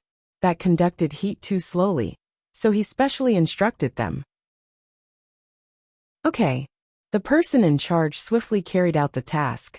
This bear was related to his family's life, so he had to take it seriously. Not long after, a big basin and a small basin were brought in. Behind them, there were even odd job workers carrying water. What do we do now? Fill the small basin with half of the water, grab some white powder, and pour it into the big basin. Then put the small basin in as well. Finally, pour the water into the big basin. Rinpoche sat on the bed and instructed them to get busy. They didn't understand how this was related to treating the bear, but they did as he instructed. In any case, they would see the results very soon. Most importantly, they were curious about what the white powder that suddenly appeared on the ground was. After pouring the water into the big basin, they could immediately see some ice shards on the surface of the water. A few people noticed this and touched it with their hands. Immediately they gasped in shock. The water was actually so cold. Add some more white powder. Rinpoche instructed them to continue. Soon the water began to freeze. After a period of time, the water in the small basin in the middle had completely turned into ice. What is this? When they saw such a magical scene, they were shocked. At this moment, they had already forgotten about the bear. All they could think about was what was in the basin. It's ice.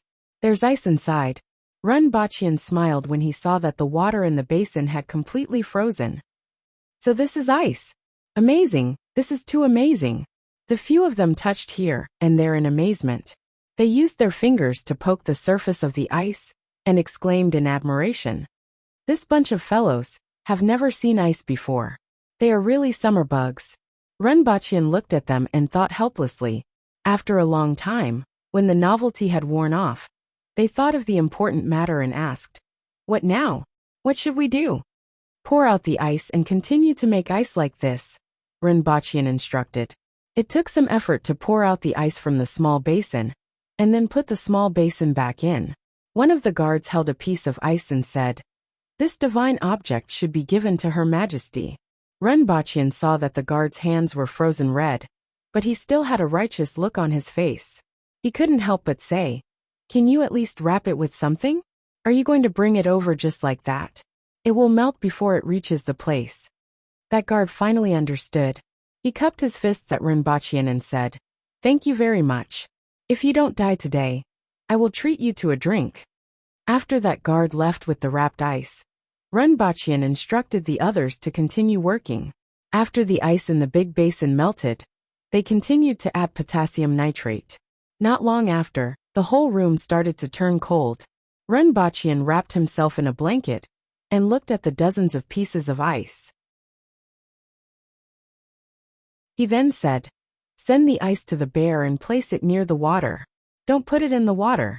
That fellow will like it."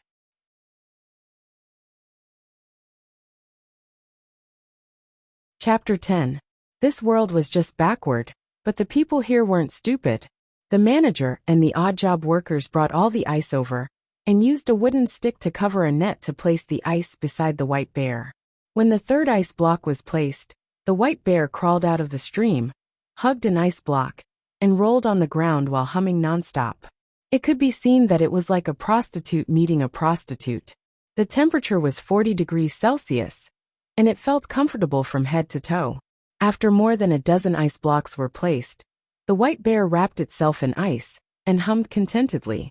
"It works. It really works." The manager was overjoyed.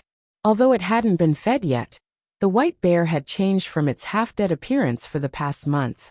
"Quick, go and ask what we should do next," the manager shouted as he kicked the odd job worker beside him a few times.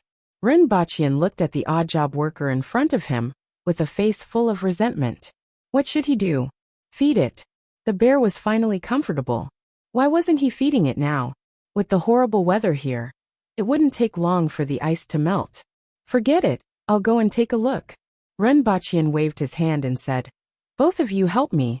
When the guards and odd job workers helped Rinpoche to the bear garden, he was sweating profusely again, and the wound on his abdomen was a little wet. If he guessed correctly, the wound was bleeding. However, this was a small problem, and the white bear was the big problem. Rinpoche ignored the manager who came to greet him, and leaned against the wall to look at the bear below. The white bear was happily hugging a pile of ice cubes on its left and right sides. Those ice blocks were its precious treasures. However, the ice blocks had shrunk by a third. Continue to make ice according to the method just now. Put the ice in the basin, and let it melt under the sun. Dry it, and continue to make ice with the remaining white powder. Throw some fish and meat to it, Rinpoche instructed. Yes. Seeing that Rinpoche was able to make ice that they had never seen before with just a little powder, and that the white bear was much more energetic, the few people here regarded Rinpoche's words as an imperial edict and hurriedly followed his instructions. In a large hall, a woman wearing a red robe with rusty patterns on it and a golden crown on her head was playing with a sparkling and translucent piece of ice in her hand. A cool sensation spread from her fingers to her heart. Below, dozens of people in armor and robes stood on both sides and whispered to each other. Their gazes were focused on a basin-shaped ice block in the middle of the hall. Was this done by that person? The woman asked with interest. Yes, I saw him turn the water into this ice with my own eyes. The guard who was holding the ice earlier knelt on one knee. Not bad. The corner of the woman's mouth curled up. She held the ice cube in her hand and looked down. What do you think? Let me see. An extremely tall and muscular man in armor stepped forward and touched the ice. Then, he hugged the ice in his arms and said with an intoxicated expression, "It's so cold. Let me try. Let me try as well. I'm a high-ranking official, give it to me." The group of people immediately crowded around the ice cube. The man from before dashed left and right in the crowd, but he was outnumbered. In the end, he was thrown out with footprints on his butt. The woman on the throne did not care about the chaos below. She played with the ice cube in her hand for a while before it completely melted into water. All right, stop fighting. After a long time, the woman said lazily. The people who were originally huddled together immediately separated. Only one person was hugging half of the ice cube and rubbing it on his face. As he rubbed it, he muttered, "It's so cold. It's really so cold." After a while, he reluctantly put the remaining half of the ice cube back to where it was and retreated. "Your Majesty, this person is talented, very talented. It's just that his origins are a little shady. Why don't you let me bring him back and train him properly? After confirming that there are no problems, I will send him to you." The man who started the fight shouted, "I'm the best at training people. In your hands, he will be tormented to death in 2 days." Another person quickly said, "Stop arguing. This person has some use. Let him stay in my palace." The corner of the woman's mouth twitched. She waved her hand like she was waving away flies to shut everyone up. Seeing that she had spoken, the others immediately quietened down. There were men and women in the hall, and all of them had a vigorous aura. However, they were extremely respectful of the people above them. "Bring the envoy from the Yin nation here. I heard that he has something to say to me," the woman said lazily. "Bring the envoy from the Yin nation to the palace." Someone at the door immediately shouted. Not long after, a middle-aged man with a white face and a long beard was brought in. He cupped his hands and bowed. "Envoy from the Yin nation Guqing, greets your Majesty. I wish your Majesty." "All right, if you have something to say, say it. You have already sent me several invitations. I also want to know what you want to say." The woman interrupted him impatiently. Guqing's expression did not change, but he cursed in his heart, "Barbarian." Then, he straightened his body and said, "Your Majesty, Guqing is here for the matter of the merchants from the Zhang family and the Hong family. Your country arrested our merchants for no reason, threw them into prison, and confiscated their properties in your country." Guqing spouted a lot of things. The content was, "You have no reason or basis to arrest our kind merchants, confiscate their properties, and make our merchants panic. The Yin nation will not allow their merchants to be arrested like this. Therefore, we are here to protest. If they didn't release the captured merchants within the time limit, return the confiscated goods, and provide an explanation for this matter, the Yun nation would definitely seek justice for their subjects and people, even to the extent of meeting them on the battlefield. The woman stretched out her hand. Immediately, a maid beside her wiped her hand clean with a handkerchief. Only then did the woman ask, "How long have you been here?" "Guqing has been in your country for 3 months, Guqing replied. "Yes, drag him out and behead him," the woman said lightly. Even when 2 countries are at war, envoys are not beheaded.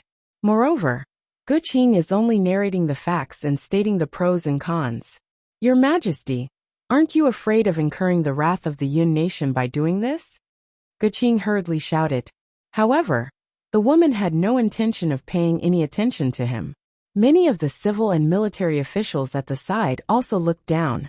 Some of them even grinned at Guqing, revealing a mouthful of white teeth. "Your Majesty, you are courting disaster. Your Majesty, the Emperor of Dayo," Guqing shouted as he was dragged out. The people in the hall heard him screaming miserably as he left, and finally stopped abruptly. "Tell the Yun nation that their ambassador has died of a sudden illness.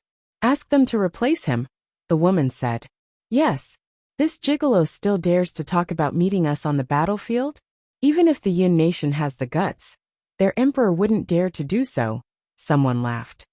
The Yun nation merchants maliciously lowered the price of furs and skins, sold fake goods as genuine goods, and mixed sand into the rice they sold. The Zhang family and the Hong family are the worst. Let's teach them a lesson this time. If they still think that the people of Dayo are fools, we might as well kill them all next time, someone suggested. "If we kill them all, there will be no more merchants coming." Immediately, someone stood up and objected. "Dayo has more mountains than plains, more hunting than farming, and a lot of goods need to be brought by those merchants. We can't possibly rely on them for everything. It's best if we can do it ourselves." "Do it ourselves? Do you or who?" "I say it's best to fight and snatch it back." "All right, stop quarreling. Is there anything else?" "If there's nothing else, please leave," the woman said as she sat up.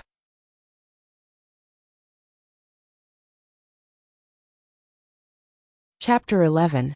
When that woman, or rather the Empress, arrived at the beast park, many odd job workers were making ice bears and placing them in the bear park. Ren Baqian saw a group of people coming over from afar. When they came closer, he took 2 steps forward and cupped his fists like those people. "Greetings, Your Majesty." These actions made him grimace in pain. The Empress glanced at his abdomen.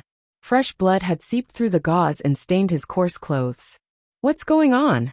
the Empress asked coldly. "We don't know either. He stayed in the room for a day and became like this." The 2 guards hurriedly knelt on one knee and answered. "It was indeed caused by me. It has nothing to do with the 2 of them," Ren Baqian explained. "Let me take a look at your wound." The Empress was unmoved. He only needed to look at the wound to know what had happened. Ren Baqian grimaced in pain as he pulled up his shirt, revealing the gauze underneath. Seeing that the other party was still staring at him, he removed the gauze. The wound was not big and was very smooth, about the width of 2 fingers. It didn't seem like the guards did it. If it was done by a guard, the wound should be much bigger than this. With one look, the Empress could see the stitches on the wound. "Did you sew it yourself?" the Empress asked. "Yes," he braced himself and answered. "Your skills are not bad. The method was not bad either. When we get back, let the army popularize it. This is how wounds are treated." The Empress's last sentence was an instruction to the person beside her. Then he continued forward. 5 days have passed. "I'm here to see how that little fellow is doing. I want to see if you can still keep your head." "Yes." Ren Baqian's head was still lowered. He gasped in pain as he followed behind the Empress. However, he was very careful to maintain a distance of a few steps. The group came to the side of the wall and looked down. The bear was still rolling around in a pile of ice, looking very happy. All of a sudden, the Empress leaped down and her red dress fluttered in the air. Ren Baqian looked up and quickly lowered his head. The Empress's leap was at least 3 meters high, and it really gave Ren Baqian a fright. But what scared him even more was that when he raised his head, he saw 2 long legs under the skirt. He was really afraid that he would be killed, because he saw something he shouldn't have. God knows what the customs of this world are like. If he wanted to see a pair of long legs, he could go home and watch it on his computer and television. If he was beheaded because of this, it would be a great injustice. He glanced at his surroundings out of the corner of his eyes. Seeing that no one else had any strange reactions, he felt relieved. He looked into the bear garden and saw that the Empress had already landed and was walking toward the white bear. "Is it all right for Her Majesty to go over?" Renbachian asked softly. He didn't know what the martial arts in this world were like, but seeing that the people around him weren't worried, he guessed that the Empress was probably very strong. Her Majesty is one of the strongest people in Dayo. How could a mere animal hurt Her Majesty? Exanja raised her head and said. She seemed to be somewhat dissatisfied that Renbachian doubted the Empress. "Oh," Renbachian replied obediently, and didn't say anything else.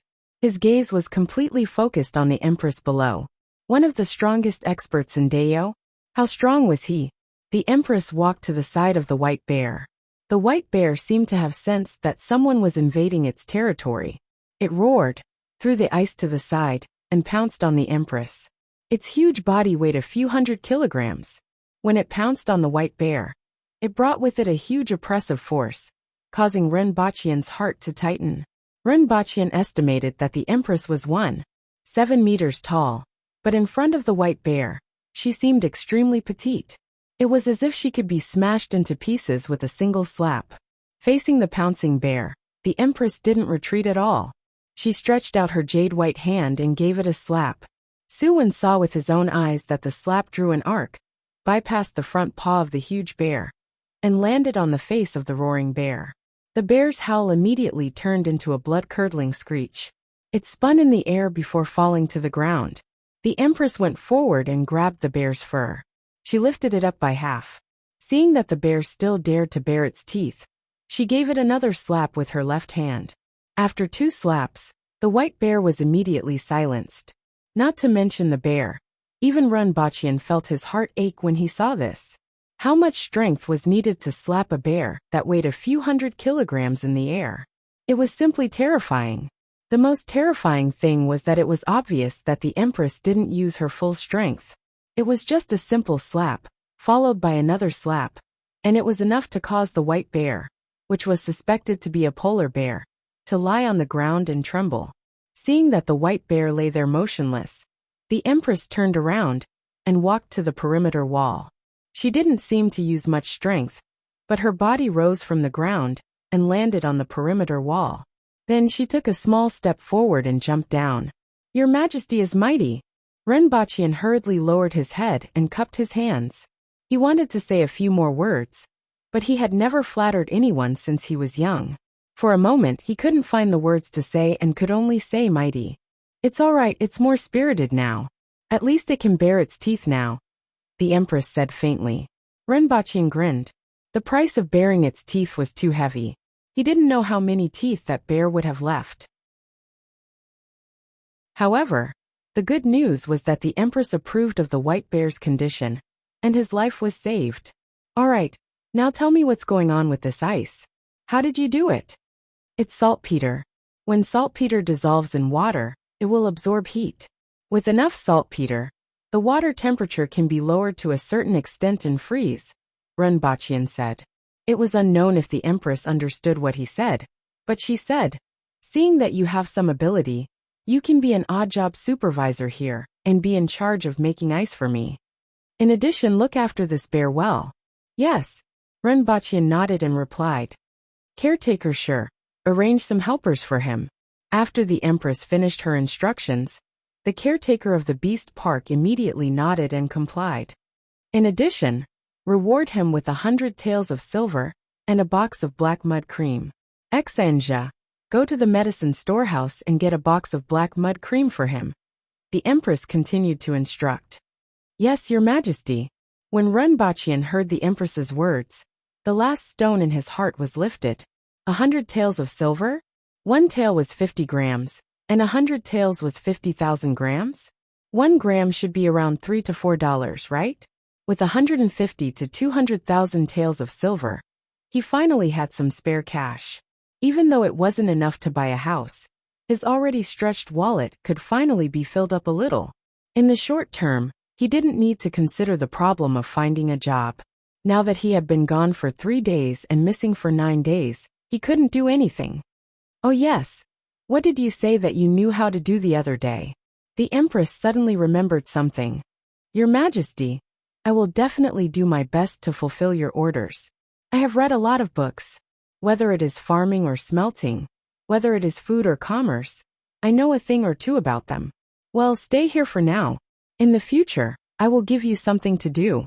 Once you are done, I will reward you, the Empress said and left with everyone. After the Empress left, Caretaker Sure smiled and asked, how should I address you? In the future, you and I will be here, so we should familiarize ourselves with each other. Caretaker Sure, I am Renbachian. Renbachian cupped his fists politely. Caretaker Sure's smile seemed to be sincerely congratulating him, but he didn't know if he was thinking the same way. It was better not to blame him for stealing the limelight and snatching away his authority. As for saving Caretaker Sure's life, Renbachian didn't even dare to think about it. A drop of water should be repaid with a spring of water, but a life-saving grace could not be repaid, so he could only take your life. Since ancient times, there were many people like this. Don't be so polite. Let's go. I will arrange a few helpers for you. Then, let's go for a drink. Caretaker Sure pulled Renbachian enthusiastically. I am injured. Renbachian smiled bitterly.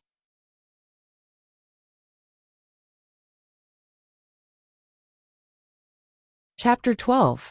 Renbachian felt that Caretaker Sure was exaggerating when he told him to apply the ointment. This injury would take at least 10 to 20 days to heal, right? The black mud cream was stored in a wooden box. Inside the box was a sticky black substance with a pungent smell. Renbachian wondered if this was really black mud. However, the wound on his abdomen was really painful. Renbachian gritted his teeth and picked out some of the ointment to apply on his abdomen. Just as he applied the ointment, his abdomen felt cool to the touch. Soon after, it turned into a burning sensation. Finally, it turned into an intense itch. It made him want to scratch his abdomen, but he forced himself not to touch the wound. Could it be that I took the wrong ointment? Or has it expired? Renbachian looked as if he was suffering from constipation. If this was torture, Renbachian reckoned that he would have confessed. After enduring for an unknown period of time, the pain and itch on his abdomen started to subside. After a while, it turned into a warm and comfortable feeling. This ointment is really deadly. Renbachian used his sleeve to wipe his face. It was full of sweat. He rubbed his abdomen. There was still a slight pain, but it was no longer a problem. Although it's deadly, it's really useful. After Renbachian sighed, his attention was attracted by the 10 silver ingots placed at the side. His job was gone, and he only had a few thousand yuan in his savings. It would only take a few months for him to run out of money. These 10 silver ingots allowed him to make a small fortune. I wonder if I can get out of here. If I use these silver ingots to buy things here and sell them, will I be able to earn more? Renbachian rubbed his chin and thought.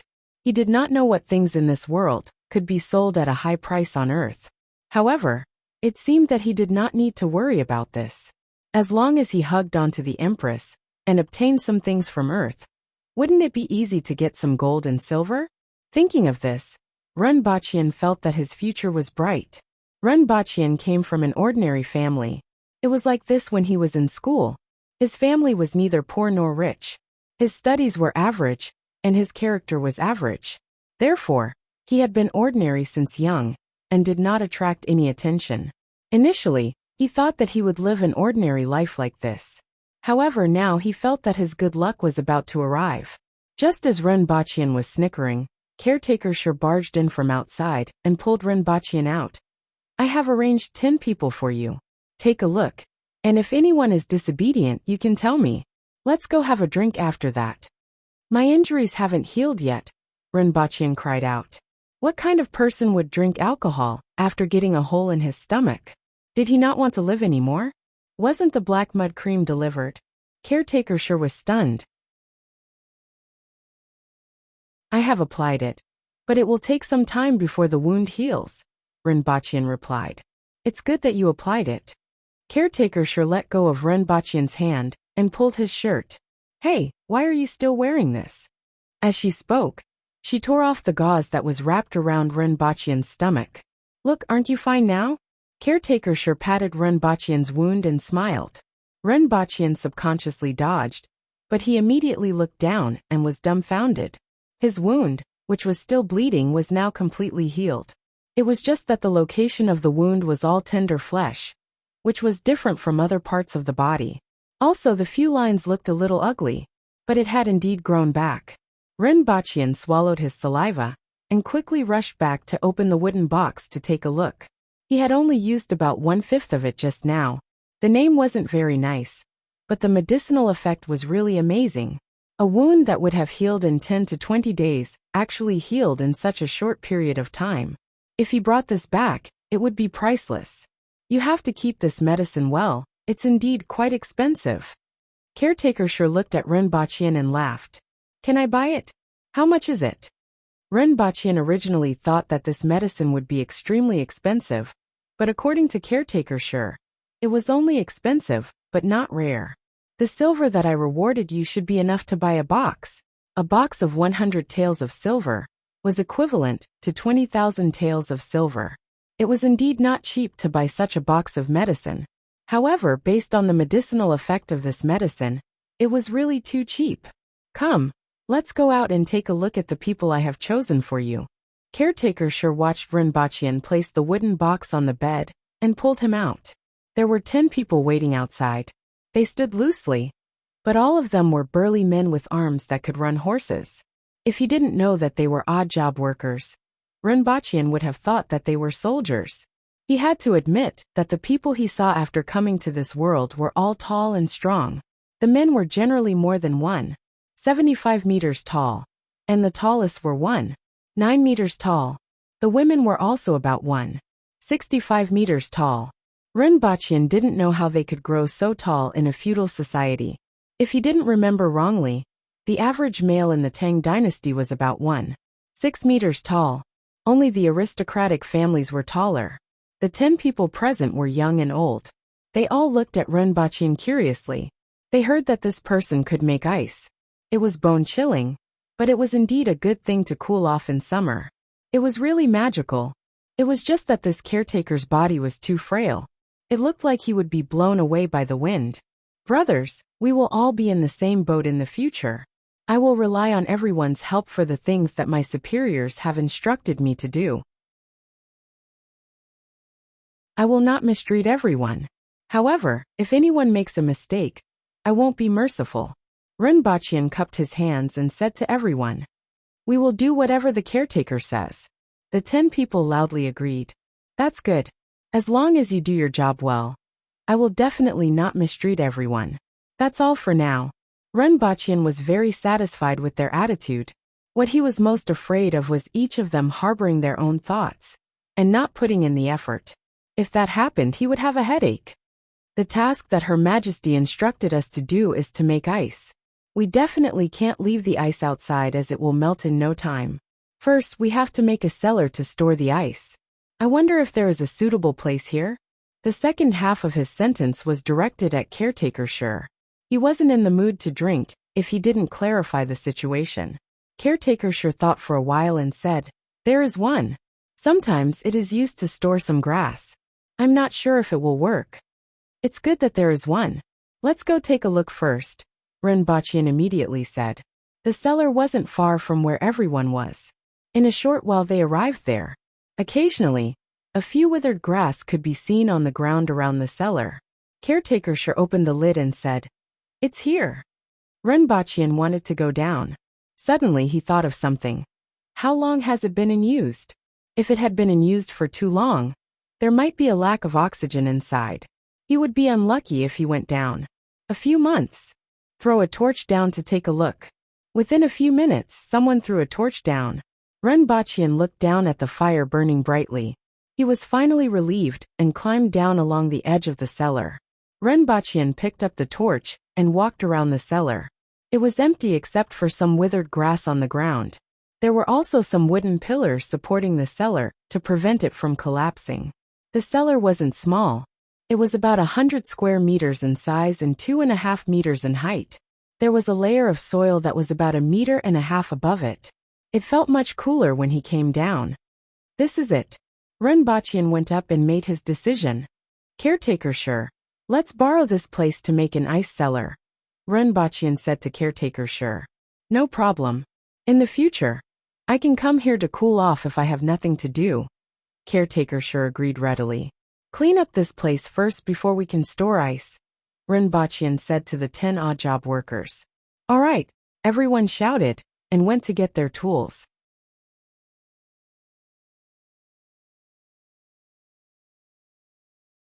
Chapter 13. I bought this from Zhangjiadian, and I can't bear to drink it. When they reached Caretaker Shi's room, he took a gourd from the wall, patted it, and smiled at Renbachian. You saved that bear, which means you saved me. I'll give you half of this good stuff, Caretaker Shi said straightforwardly. Caretaker Shi was the caretaker here, and Renbachian reckoned that he earned quite a lot. Since he couldn't bear to drink this wine, it should be pretty good. However, he was immediately disappointed when he poured the wine out. The wine was turbid and had a weird taste. Don't be fooled by its color. This is a special liquor from the Yin nation. It feels like it's on fire after one sip. Renbachian was even less interested after hearing what he said. He could get spirits ranging from 40% to 70%, and anything higher would be alcohol. Sure enough, he couldn't expect too much from the wine in this world.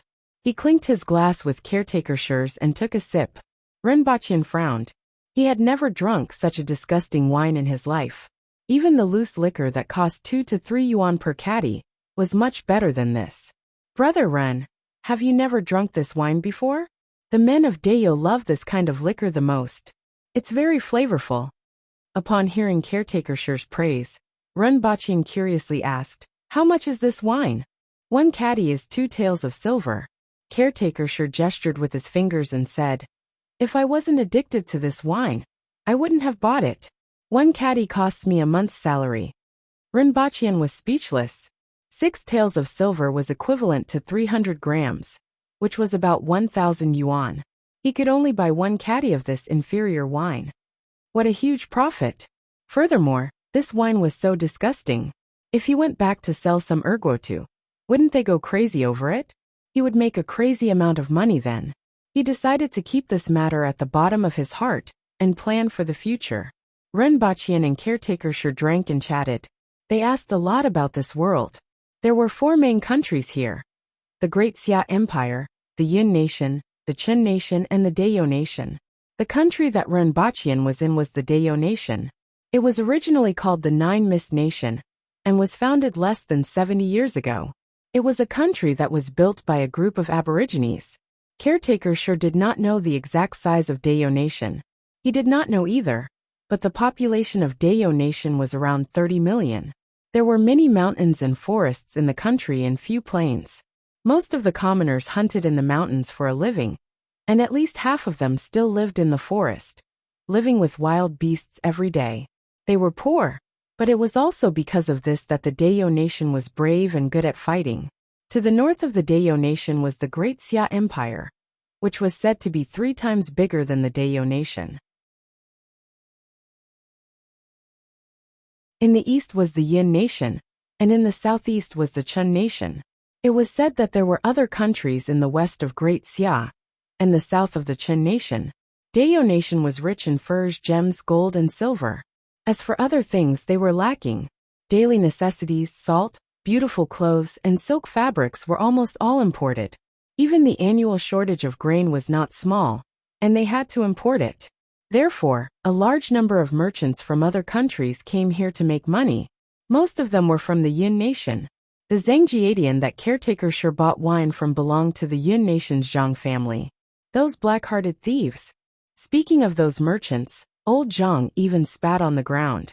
Sooner or later, we will fight our way to their imperial city. Those merchants would always buy furs and gems at a low price, and then sell all kinds of inferior products at a high price. Almost every year, there would be conflicts because of these matters.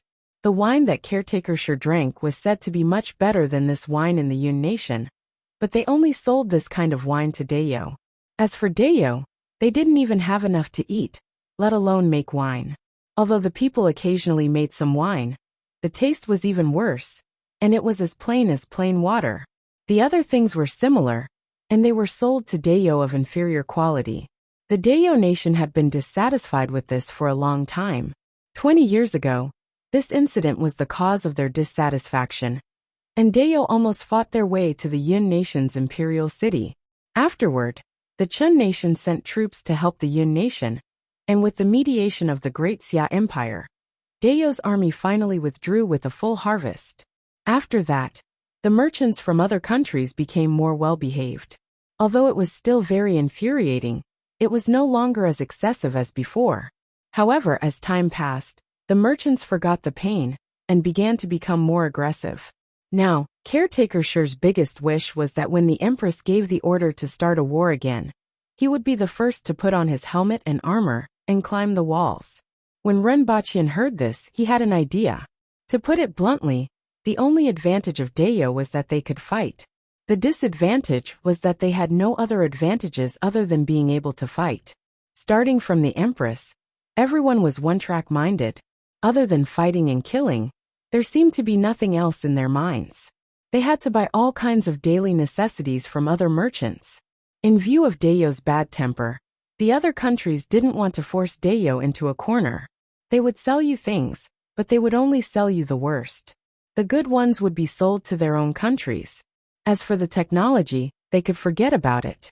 After listening to caretaker Sure, Renbachian laughed mischievously. The Dayo nation lacked everything. It just so happened that he knew everything.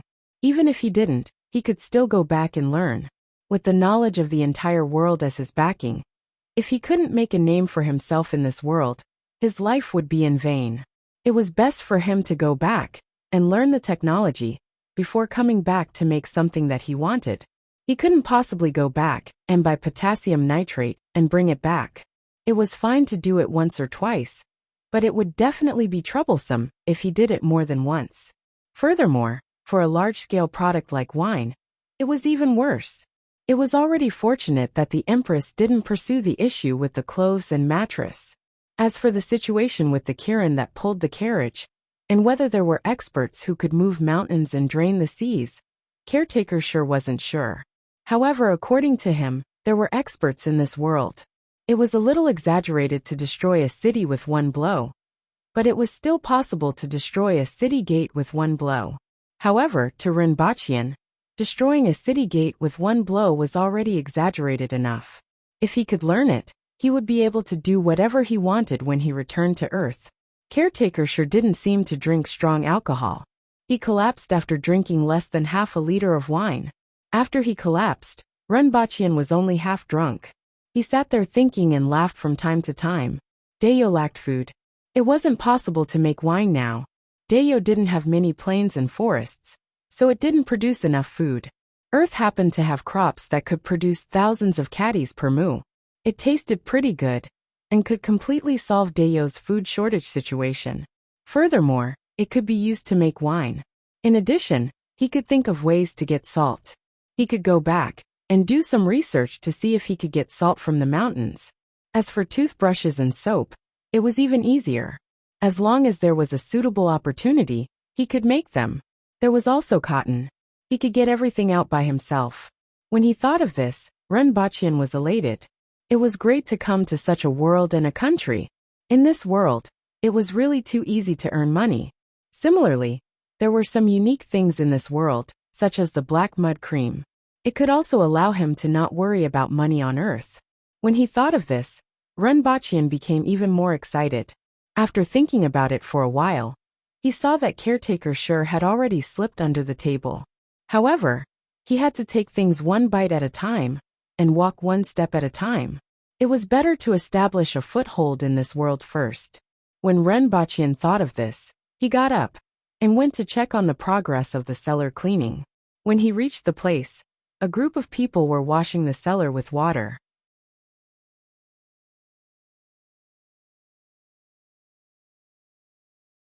Chapter 14. On the first day, they cleaned the cellar, and on the second day, they made ice and stored it. Renbachian even brought a few people around the beast park. There were traces of saltpeter in many corners of the walls, especially beside the rooms where the odd job workers lived. There was a layer of white saltpeter at the corner of the walls. He arranged for people to collect all the saltpeter and divide it into several batches to make ice. The used ice water would evaporate the water and leave behind the white saltpeter for further use. Out of the 10 people, 6 of them collected water to make ice, 2 threw the ice into the cellar, and the other 2 caught it and placed it neatly. As the amount of ice in the cellar increased, the temperature of the cellar plummeted. Towards the end, the hands of the 2 people below were red and swollen from the cold, and their bodies were shivering. Looking at this scene, Renbachian really wanted to ask if they were stupid, wearing a sleeveless vest to work in an ice cellar? Even if they had never seen ice before, they should at least wear 2 more layers of clothing when they knew it was cold. In the end, after asking, these odd job workers only had this kind of clothing. In fact, even during the coldest time, it wasn't that cold. Renbachian had no choice but to let them take turns. Furthermore, he tied 2 sheets around their bodies to keep them warm. Especially their hands, they would definitely get frostbite if they kept doing this. He tore 2 more pieces of cloth and let them wrap it around their hands to keep them warm. As for the 2 injured ones, he asked them to go to the kitchen and find some snake oil to apply on their hands. In Dayo, there was plenty of snake oil. At night, after Renbachian had arranged everything for the 3rd day, he hugged the 100 taels of silver and black mud cream and laid on the bed. He couldn't fall asleep no matter how hard he tried. 100 taels of silver. As long as he could find a place to sell it, he would soon have the largest sum of money in his life. After lying on the bed for an unknown period of time, Renbachian felt his surroundings spinning, and the room had completely changed. He was back on Earth again. He touched the things in his hands. The black mud cream and silver ingots were still there. He estimated that he would soon have a large sum of money. Renbachian smiled again. Renbachian rolled on the bed for a while before falling asleep. After sleeping for an unknown period of time, Renbachian was awakened by a series of knocks on the door. After putting the silver and black mud cream away, Renbachian opened the door in his underpants and vest. He saw a worried Chen-Qing outside the door. Upon seeing Renbachian, Chen-Qing punched Renbachian in the chest and said, "You finally opened the door. I was so worried these few days that I wanted to smash the door open a few times." Renbachian stepped aside to let Chen-Qing in. With a sweep of his eyes, he saw the incubator on the ground. When he opened it, he realized that it was filled with food. However, it was already cold. A warm feeling welled up in his heart. "I'm fine, aren't I?" Renbachian laughed. Chen-Qing sized him up and saw that his complexion was indeed rosy and much better than 10 days ago. He finally felt a little relieved. Even though he still had some doubts, Chen-Qing knew that everyone had their own secrets.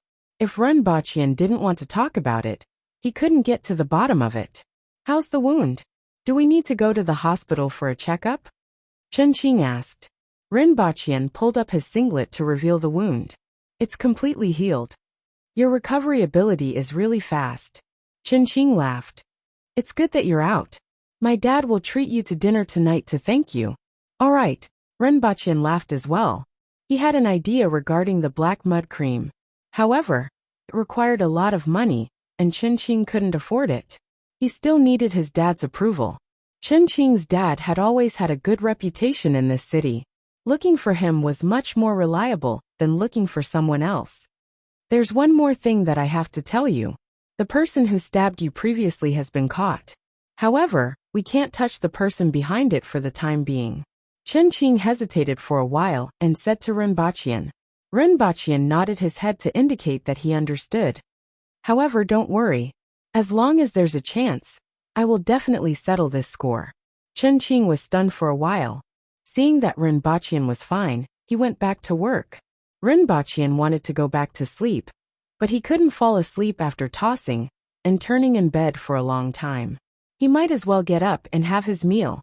After that, he went to buy a spray gun. He couldn't possibly take out those tin ingots just like that, right? It would be best if he melted them into silver ingots before selling them. That way, he wouldn't get into trouble easily. After walking around outside for a long time, Renbachian carried a spray gun, gasoline, and a small saw. He first cut the ingots in the middle and used the spray gun to melt them. He didn't need to melt them completely. As long as the surface was melted and the original shape couldn't be seen, it would be fine. After working for an entire afternoon, half of the ingots were melted. Renbachian received a call from Chen Qing, changed his clothes, took the black mud cream, and headed to the restaurant. At the entrance, he saw Chen Qing waiting for him. "Why did you bring a gift?" Chen Qing saw that Renbachian was still holding something in his hand and immediately slapped his shoulder. "Shouldn't I be the one giving the gift?" "It's indeed a gift, but it's different from what you think," Renbachian said mysteriously. The two of them went to the private room and chatted for a while. Jiangnan arrived first, followed by Chen Qing's parents. When Chen Qing's parents entered the private room, they held on to Renbachian's hands and thanked him profusely. After all, in that kind of situation, how many people would sacrifice themselves for their friends? Regardless of whether Renbachian was rich or not, Chen Qing's parents were extremely satisfied with this friend of Chen Qing's. At this moment, Renbachian was even more pleasing to the eye. During the banquet, they kept asking about Renbachian's situation. When they found out that Renbachian had just left his job, they even had the intention to let Renbachian work at the Chen family's company. Renbachian rejected them tactfully at first, then he smiled and said, "Even though I'm friends with Chen Qing, I still have a business proposal that I would like to discuss with you guys. Uncle, you can also give me some suggestions." Upon hearing Renbachian's words, Chen Qing was a little surprised. Papa Chen did not know what Renbachian wanted to say. He had a rough understanding of Renbachian's situation, and from his point of view, Renbachian did not have the capital to discuss business with him. However, since Renbachian was Chen Qing's friend, there was no harm in listening. If he was really interested, there was no harm in investing some money. It could be considered as a repayment for the favor this time. If he wasn't interested, he could also give some suggestions. Papa Chen felt that he had good foresight. "Please speak," Papa Chen said seriously. Renbachian opened the wooden box and revealed the black mud cream inside. Everyone's gaze was attracted to it. "What's this?" "Black mud cream. I obtained it by chance in the past and have never used it before. I only thought of it after I got injured." "What's its use?" "It stops bleeding and accelerates the healing of wounds," Renbachian introduced. "What's the effect?" Papa Chen raised his eyebrows. To be honest, he wasn't really interested. His own business had nothing to do with medicine. It wasn't appropriate for him to enter a field that he had never stepped into. The most important thing is the effect. "Otherwise, I wouldn't have taken it out," Renbachian said in high spirits. In that world, this thing was expensive, but it wasn't considered rare. However, on Earth, it wasn't just a matter of price. Normally, after a surgery, it would take a few days, or even more than 10 days before the patient could walk and recover. The long recovery period would also cause the patient to be unable to work for a long period of time, not to mention the possibility of infection during this period. However, this black mud cream could heal the wound in a short period of time, completely avoiding the patient's pain and long periods of recuperation. Renbachian took out a fruit knife that he had prepared earlier from his pocket. Under everyone's astonished gaze, he ruthlessly slashed his arm. Fresh blood flowed down like a fountain. "Renbachian, what are you doing?" Chen Qing was shocked.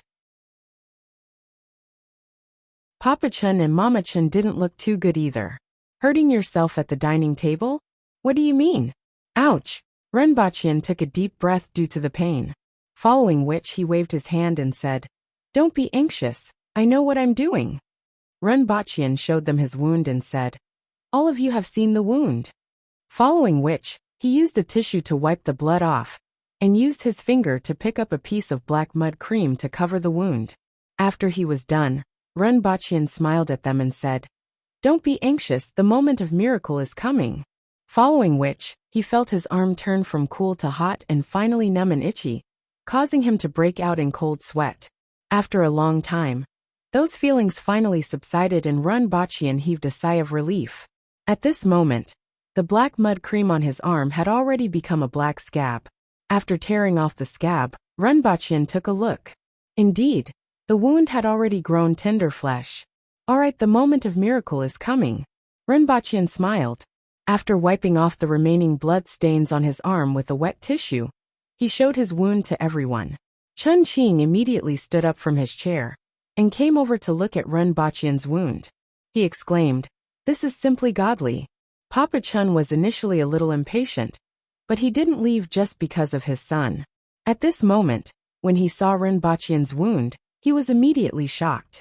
The few of them touched Run Baqian's arm, and to their surprise, the wound had already healed. Half an hour ago, there was a 10-centimeter long wound, and blood was flowing all over the floor.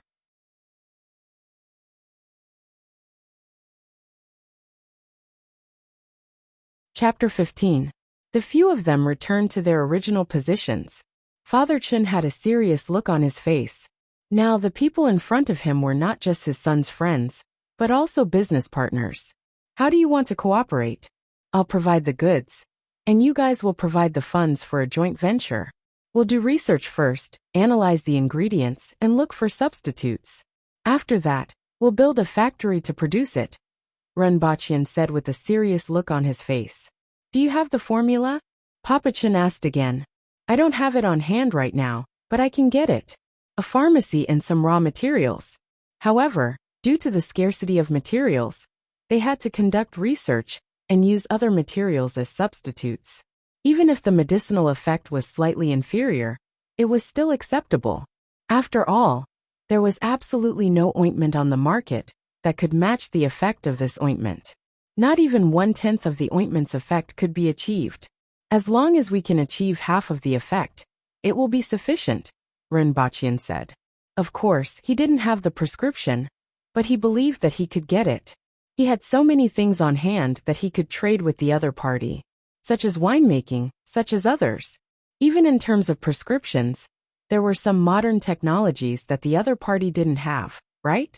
For example, anti-inflammatory drugs like penicillin, anesthetic. There had to be something that could move the other party. Moreover, it was easy to produce, and its market was even bigger than the black mud cream. After all, the black mud cream was expensive, and the production would not be high. When Run Baqian said that he could get the formula and the ingredients, Papa Chun was relieved. Now that the finished product was here, as long as there were no problems with the ointment and materials, it was completely possible to carry out research and replace the original materials. As long as he could do it, he didn't need to worry about opening up the market. The effects of this medicine could shut up all the voices of doubt. Furthermore, he also remembered that the military was the biggest customer of this drug. With this medicine, there were too many places he could build a good relationship with. What about the side effects? Papa Chun asked again. Well, as far as I know, during the period of the drug's effect, due to the rapid healing of the wound, there will be a strong itch and pain. As for the rest, they are our research targets. Papa Chun looked at Run Baqian with admiration. Run Baqian's speech was well organized and not messed up at all. It seemed like he had thought of everything beforehand. He was indeed a good kid. Papa Chun pondered for a while, his fingers lightly tapping on the table. This was a subconscious action when he was thinking about important issues. After a while he said, You have a product but no money. I have money but no products. It looked like a good partnership. However, there were many things involved, such as setting up a laboratory, hiring staff, building a factory, and so on. Therefore, in terms of the cooperation ratio, we can't take too low. Of course, there were many rich people, but you're the only one who took out this ointment. Therefore, I think a 40-60 split is a suitable ratio. I'll take 4 and you take 6. Run Baqian stared blankly for a moment. He didn't expect Papa Chun to offer such favorable terms. One had to know that his expectation was 50-50, and even 60/40ths was acceptable. It was just that he had 40%, and the other party had 60%. The moment the other party opened his mouth, It was even better than what he had expected. He even said that there were many rich people, and that he was the only one who could afford the ointment. This was completely open and honest. What he should have said during the negotiation had been said by the other party. Papa Chun looked at Renbachian's expression and laughed. Business is business. However, there were many ways to earn money, and I didn't need to break my own principles for these things. In business, a win-win situation was the most important. Also, I don't care about the money in this business, but the influence that this medicine will bring after it hits the market. At the same time, you saved Shirtu, which is also a favor to me. However, I have a request. Of the 60% you'll take, 20% will only be the right to receive dividends. Renbachian nodded his head to show that he understood. Papa Chun was afraid that he would interfere after he had the advantage in the shares. If 20% of the shares were only the right to receive dividends, then his and Papa Chun's authority would be 50-50. However, he also said, "Uncle, you don't have to worry about this. I don't want to interfere too much in this matter. I don't know what to do next, and I don't want to do these things. My mind is on other things.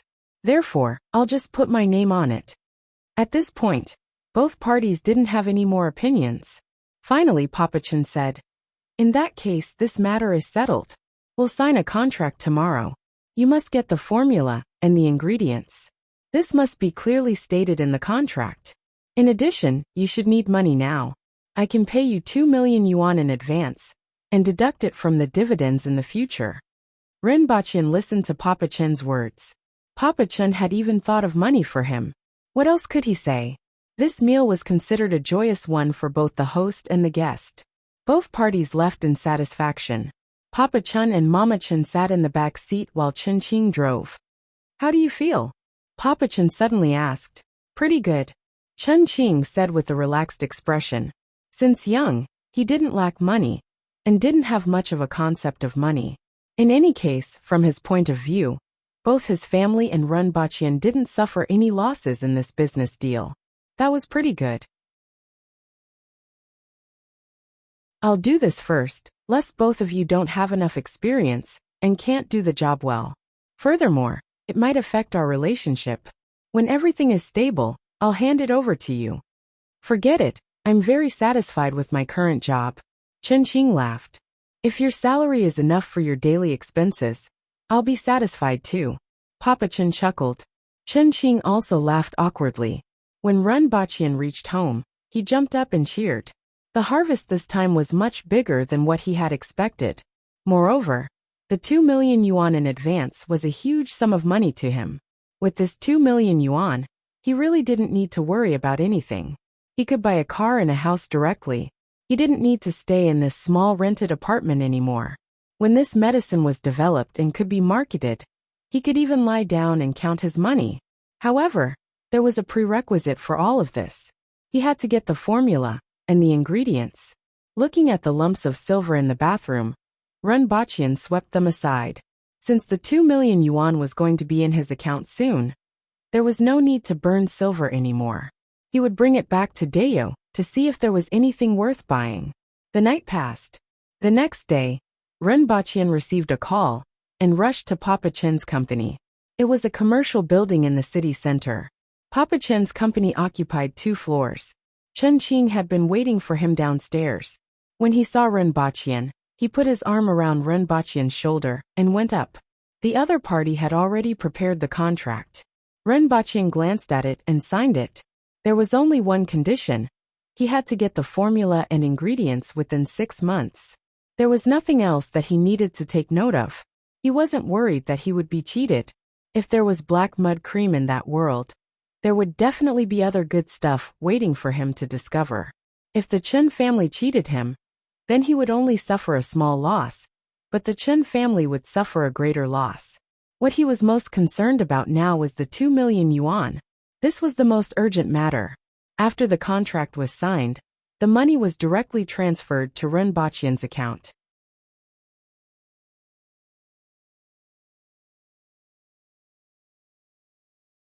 Chapter 16. After leaving the building with Chun Qing put his arm around his shoulder and asked, "What are we going to do now?" "Rent a house." Ren Baqian immediately replied. Change to a bigger, quieter house. Other things were not urgent, but the problem of the house had to be solved first. The environment of the rented apartment was not good. There was only one bedroom, one living room, and 3 sides facing the sun. It was extremely hot in summer. Moreover, the landlord was nearby, and he kept disappearing and reappearing. He was always afraid of being accidentally discovered by others. With money in hand, there was no need to panic. The two of them went to a rental company and stated their requirements. Spacious, bright, well-decorated, good environment and quiet. Upon hearing this request, the other party immediately found the information of more than 10 houses on the computer, and all of them met his requirements. Prices range from the lowest 2,500 per month to tens of thousands. Ren Baqian looked through all of them once and took a fancy to one of them. It was a penthouse with 8 stories and 7 stories. The 7th floor had 2 bedrooms and 2 living rooms, while the 8th floor had 1 bedroom and 1 living room. There was also a large balcony of 50 to 60 square meters. The interior was decorated in a simple European style and looked very comfortable. Moreover, this house had an elevator. The environment of the community and the property management were all very good. Ren Baqian looked at the price. It was 7,500 yuan a month. He clenched his teeth and decided to go with it. The rent was 90,000 yuan a year, plus the agency fee of 75,000 yuan. The total was 97,500 yuan. His original monthly salary was only 3,200 yuan. Renting a house for a year cost 100,000 yuan, which made his heart ache. However, he would not be short of money in the future. Not to mention the black mud cream that he had collaborated with the Chen family. There were countless treasures in that world. At the thought of this, Ren Baqian felt better. Let's go take a look at the house, Ren Baqian said. Seeing that Ren Baqian was interested in renting this apartment, the staff member was overjoyed. She could earn half a month's salary from this deal. He immediately took the key and brought the two of them to see the house. The house wasn't in the city center and was slightly more remote. Ren Baqian didn't care about this. After all, he still had to buy a car. After entering the neighborhood, Ren Baqian immediately fell in love with this place. There were greenery everywhere, and it took up almost half of the area of the neighborhood. There weren't many people coming and going, and he could see some old people playing chess and chatting under the shade of the trees.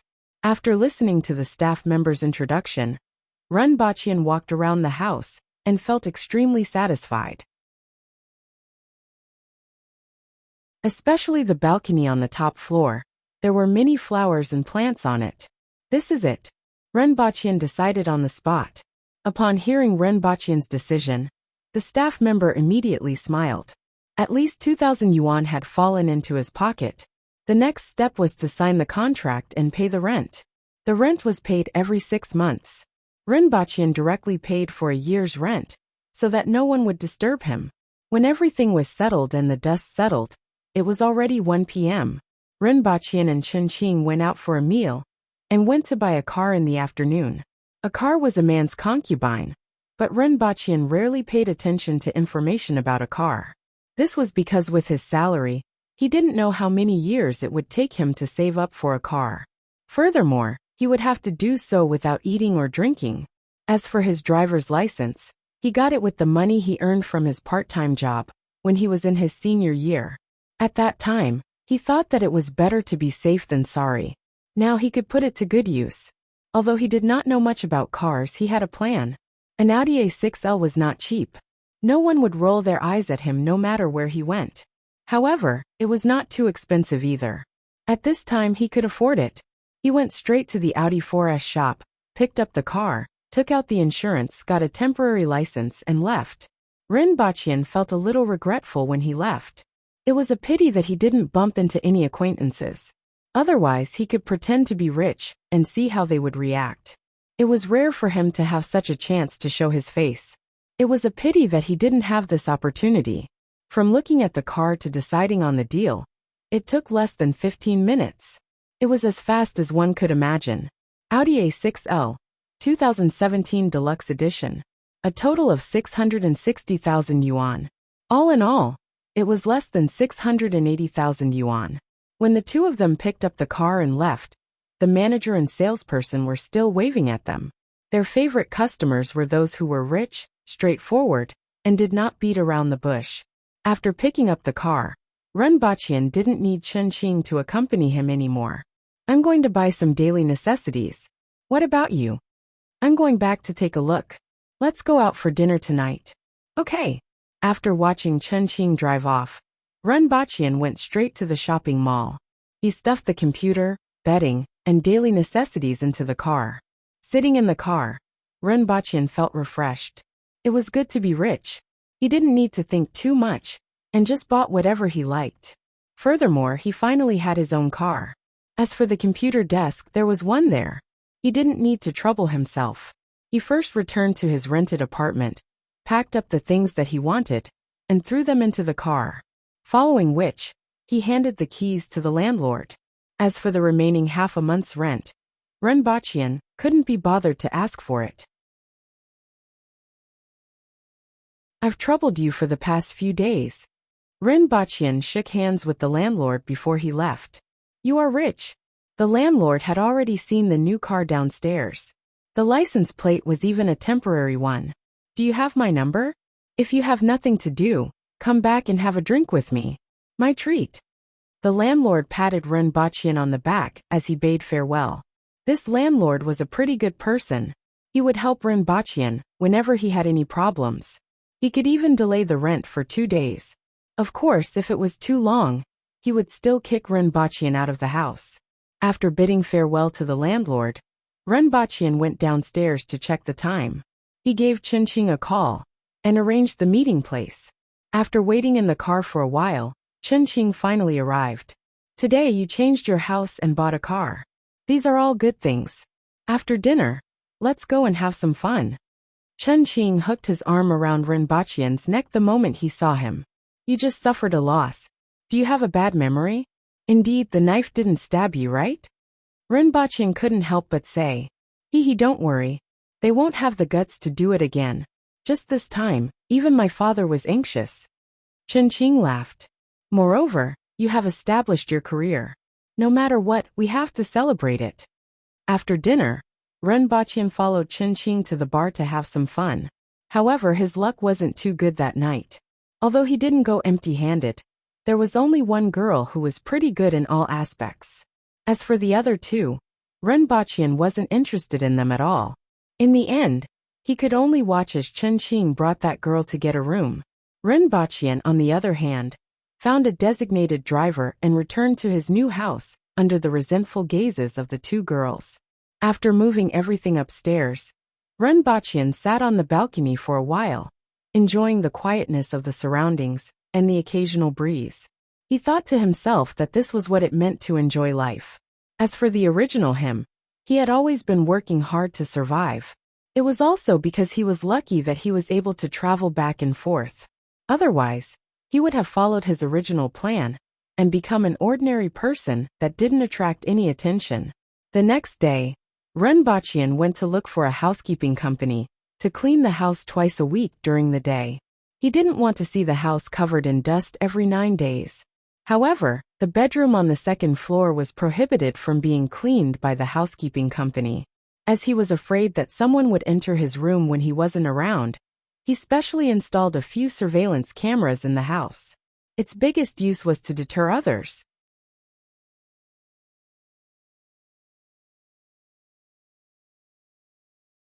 Chapter 17. After he was done, he gave his family a call. Originally, it was once every half a month. This time, it was a little more than a month. There was a female voice on the other end of the line. After the call was connected, she complained, "You still know how to call back?" Ren Baqian laughed dryly and said, "I've been rather busy recently.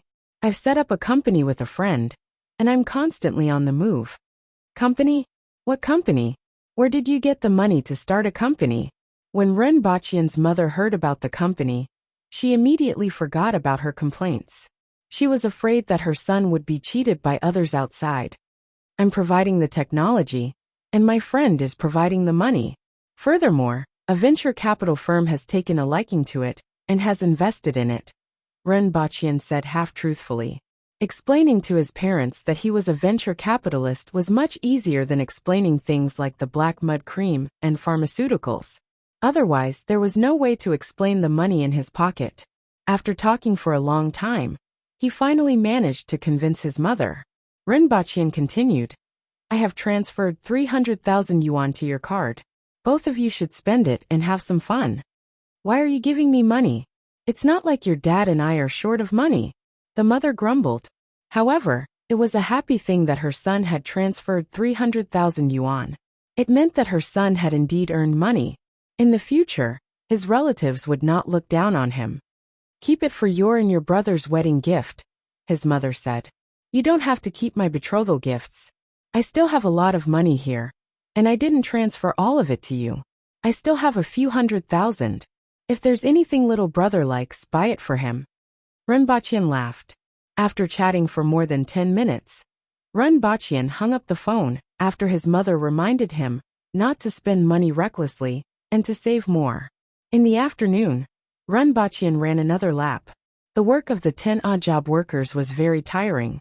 He had said that if they did a good job, he would not treat them unfairly. Therefore, he could not just make empty promises. Rewards were definitely out of the question. After thinking about it, Ren Baqian decided to get something to eat. Ren Baqian bought a lot of gabongzi roasted chicken, braised beef, and pork knuckles from the most reputable restaurant. It was enough to feed more than 10 people. The food in that world was much worse than that on Earth. After all, there weren't as many types of spices, and there weren't any recipes that had been continuously improved by generations. Ren Baqian reckoned that the amount of food on Earth would make those people lick their plates clean.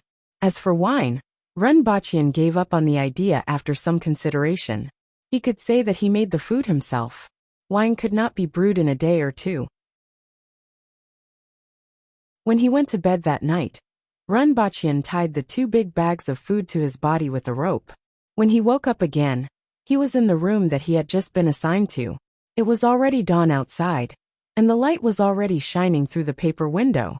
Ren Baqian changed into coarse clothes, put away his things and food, opened the door and walked out. A gust of extremely fresh air blew into his face. It was great to have unpolluted air. Ren Baqian felt fortunate that he would only be staying here for 3 days. Otherwise, if he had stayed here for too long, he didn't know if he would be able to adapt to the various types of waste air in YC City. In this world, people slept early and woke up early. At this time, some people had already started to wash clothes. Ren Baqian walked around the ice cellar and saw that 1/3 of the ice was already piled up. And this was under the condition that they had to supply the white bear. It could be seen that these people did not slack off at all on the day he left. However, the basin-shaped ice cubes were not easy to pile up. Ren Baqian was considering whether he should make a few custom square boxes to make ice. Not long after, many odd job workers arrived and greeted Ren Baqian. This made Ren Baqian, who had never been a class monitor since he was young and had always been a passerby, feel very good. They had to work for a while before going for breakfast. Ren Baqian asked, "Where do we go to forge things? If it's metal products, we have to go to the Baishur district. There are many workshops there." Someone understood Ren Baqian's intention and immediately replied, "Is it troublesome to leave the Beast Park? Let's greet caretaker Sure and leave with a note." Ren Baqian nodded his head and said to everyone, "Work hard. I will treat all of you to a good meal tonight." Okay. Upon hearing this, everyone became excited. Breakfast was vegetable porridge, which was a mixture of coarse grains and vegetables. It didn't taste very good. However, it was still okay in this world. The odd job workers' meals were even worse than this. After breakfast, Ren Baqian looked for caretaker Sure and said, "Caretaker Sure, I need to go out and forge a few metal boxes. I also need to go out to settle some matters today. If you are not in a hurry, you can come with me," caretaker Sure said. Ren Baqian laughed. That would be the best. He did not even know where the gate was, let alone the so-called Baishur district. It was a good thing to have someone who was familiar with the surroundings and the local customs to go out with him. Otherwise, he did not know if he would offend other people's customs because he did not know. If that happened, he would be beaten up. After caretaker sure finished his work, he changed into a set of clothes that were obviously of a higher quality and pulled Runbachian out. The beast park was connected to the palace. However, there were other exits in the beast park that were guarded by a few soldiers. Caretaker sure flashed the token on his waist and brought Runbachian out. The next time you come out on your own, you have to use a note. Don't lose it, or you won't be able to enter.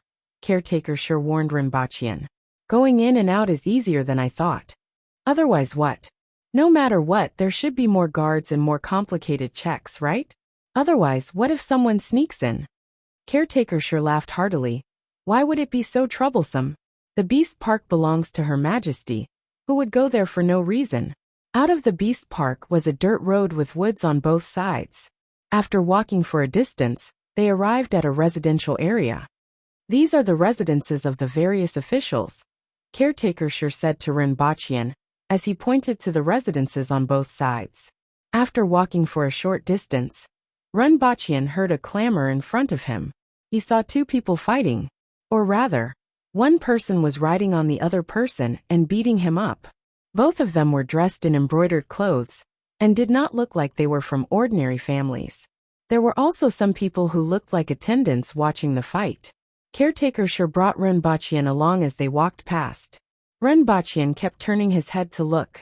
This was really a case of fists hitting flesh. He could clearly hear the sound of fists landing on his face. Even he could feel the pain. The person on the ground suddenly retaliated. With a kick, he sent the person riding on him flying into the wall. He really flew into the wall and created a big hole. Runbachian gasped when he saw this scene. No one is going to do anything? Runbachian asked. What's there to do? It's just a fight, Caretaker sure said casually. I don't think anyone is going to help. Of course they are drawing a circle. If someone interferes, they will be ridiculed to death, Caretaker sure said. At the same time, he warned Runbachian. If someone asks you to draw a circle, don't be afraid, just beat him up. Whether it's the officials in the imperial court or the commoners, just beat them up. Runbachian thought for a long time. Drawing a circle might mean a one-on-one duel. According to the literal meaning, whoever stepped out of the circle would lose. But can we even beat up the officials in the imperial court? Runbachian asked curiously. If he asks you to draw a circle, of course you can. But you can't ask him to draw a circle. If that's the case, the officials in the imperial court will be exhausted to death. Runbachian grinned. This seemed to be similar to the duels in some ancient countries. If you provoke any of the officials in the imperial court, and they challenge you to a one-on-one duel, you can retaliate and beat them up. Furthermore, from Caretaker sure's words, it seemed that there was no need to worry about revenge. Runbachian measured his own physique. These days, all the people he saw were tall and strong. Their arms were big enough to run a horse. He reckoned that even if a few of him were to be tied together, he would not be able to defeat them. Looking at the situation of street fights in this world, Runbachian seriously considered whether he should carry a stun baton or pepper spray with him to protect himself. Do the officials in the imperial court often find people to draw circles? For example, what will happen if you offend them? Most people who offend them will only get their guards to teach you a lesson. Unless the other party is also an official in the imperial court. Do the officials in the imperial court also draw circles? Runbachian asked curiously. Of course, there are fights in the throne room every 2 to 3 days. A few days ago, the king of the nation and the general of the north were approved by Her Majesty to draw circles on the palace wall. At that time, there were many spectators below. Some of them went one day in advance to secure a spot. Runbachian felt awkward when he heard about drawing circles.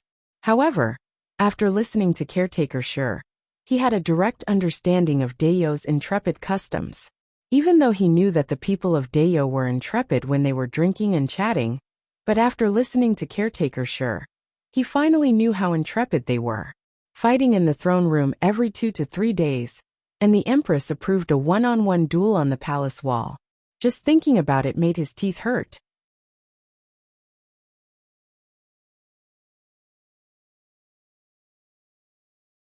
Chapter 18. After passing through the court official's residential area, there were more and more people around. From what he saw these days, almost all the Dayo people were well built and tall. Most of the male commoners wore a vest, pants, and straw sandals. Their bronze-colored, strong chests were exposed, and almost all of them had 8-pack abs. The women wore tube tops, shorts, and occasionally short skirts made of animal skin. Their figures were slender and full of vitality. There were many aborigines and hunters in Dayo. This kind of attire was convenient for them to move around. In addition, it was too hot here. It was estimated to be at least 40 degrees Celsius during the day. Wearing this kind of attire was more or less cooler. Rinpoche saw many people carrying short knives and hunting bows. This made Rinpoche, who had always lived in a stable and peaceful environment on Earth, feel very insecure. Even in ancient China, knives, spears, bows, and crossbows were regulated. But here they could be seen everywhere. After walking for a short distance, Rinpoche saw another chaos. This time, it was a quarrel between a few aborigines and a certain shop owner. Behind the shop owner were a few well-built men with sabers. However, their skin was fairer, and they were slightly shorter. Their clothes were also different from other Dayo people. Those are the people from the Yun nation, those bastards who exploit people's marrow. Caretaker Sure glanced at them and said to Rinpoche. It was obvious that he was very resentful. Before the two of them could go over, the two groups of people started fighting. Immediately there was chaos. In less than a minute, someone flew out and fell heavily on the ground. After rolling on the ground, he rushed back into the fight. Rinpoche looked at his small arms and legs. He reckoned that he could not even defeat a woman. This was simply too sad. Very quickly, a group of people wearing uniforms and carrying long knives appeared out of nowhere and separated the two groups of people.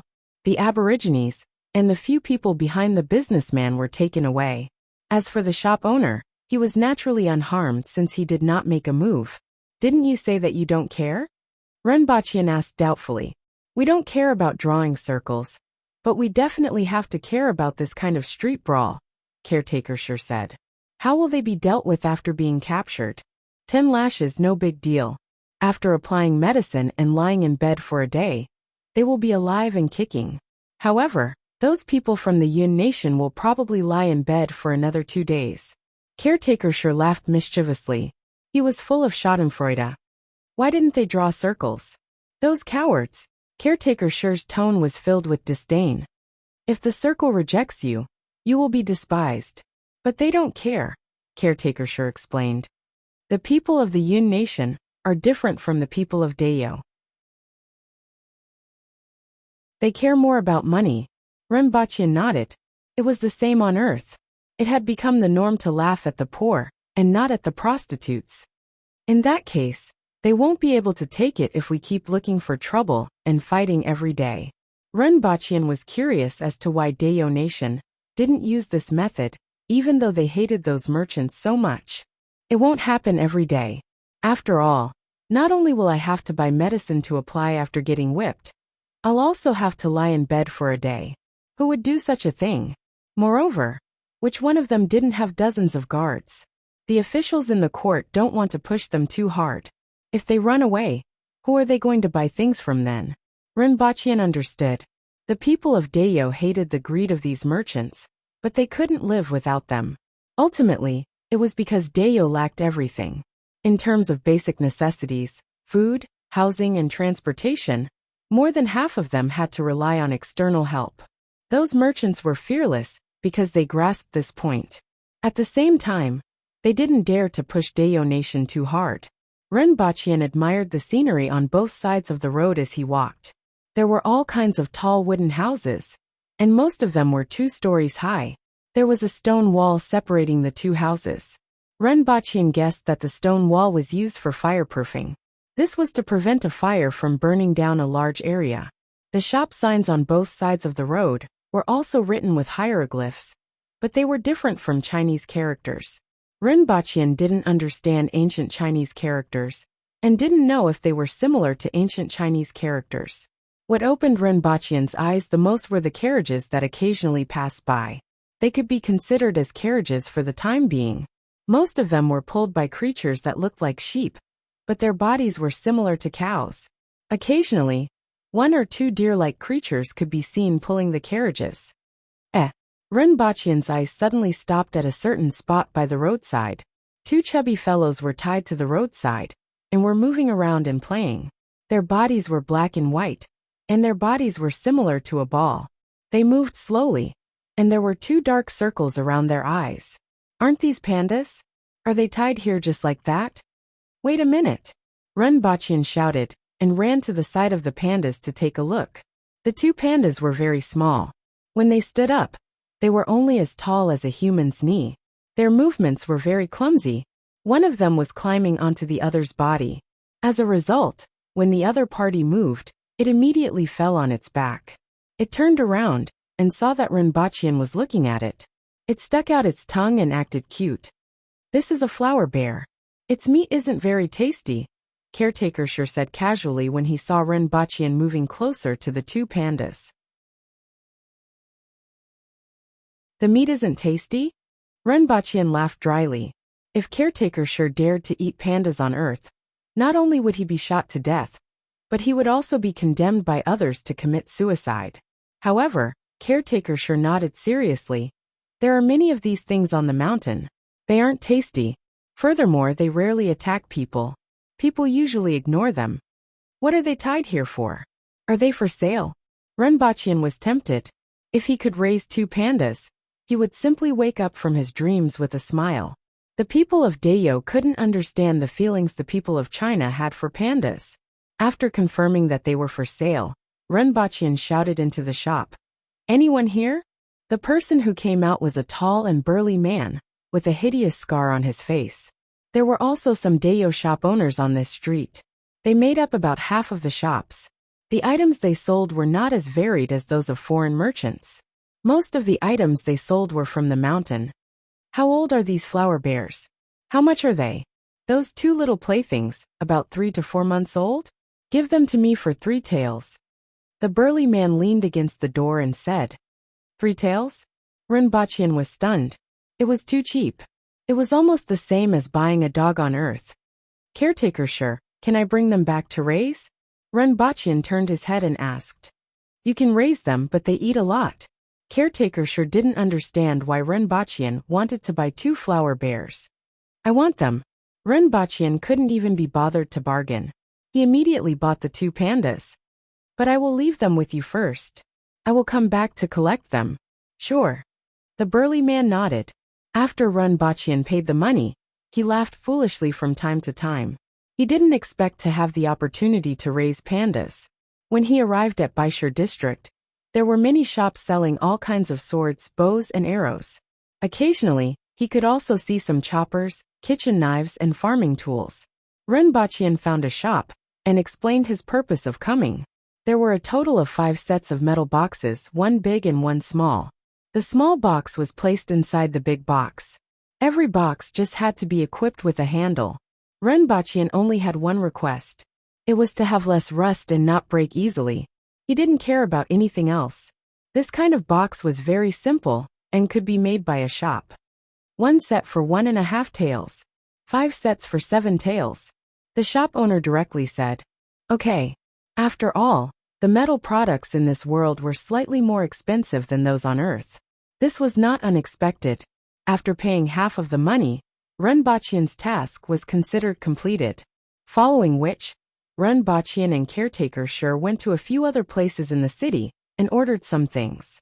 These were the food for the animals in the beast park. When the time came, they would be sent directly to the beast park. Renbachian thought of the 2 little fellows, and specially bought some bamboo leaves to send to the 2 little fellows. Originally, he wanted to pay, but Caretaker sure stopped him. The beast park consumed a lot of food every month. It was not a big deal to ask for some bamboo leaves. The shop owner laughed heartily. After understanding that Renbachian wanted to rear 2 flower bears, he said that he would send him some bamboo leaves every time he delivered food. In any case, the 2 bears were cubs. When he went to the beast park, he just needed to send some bamboo leaves. Finally, he bought some inferior wine.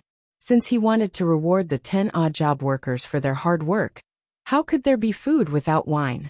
The wine was called thorny fruit wine. It was slightly red in color and contained impurities. Renbachian tasted it. It was very bland. He estimated that it had only a few degrees of alcohol. Furthermore, it tasted very strange. It was said that it was made from a type of fruit. 2 taels of silver could buy half a barrel, which weighed about 15 caddies. Although it wasn't cheap, it was much cheaper than the so-called hard liquor that cost 2 taels of silver per caddy. At noon, they randomly found a place to eat in the city. After all, caretaker Shi's income wasn't very high.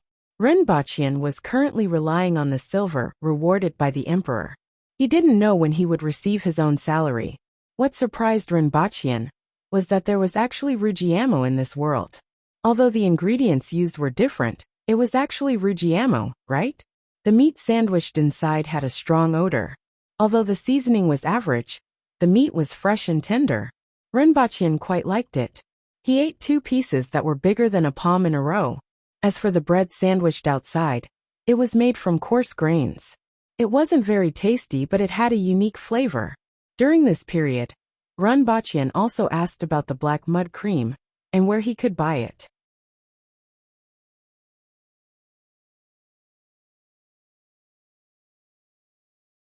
Chapter 19. Chin Medicine Shop. This is it. Caretaker Shi pointed to a sign in the distance. Renbachian memorized the location. It was getting late.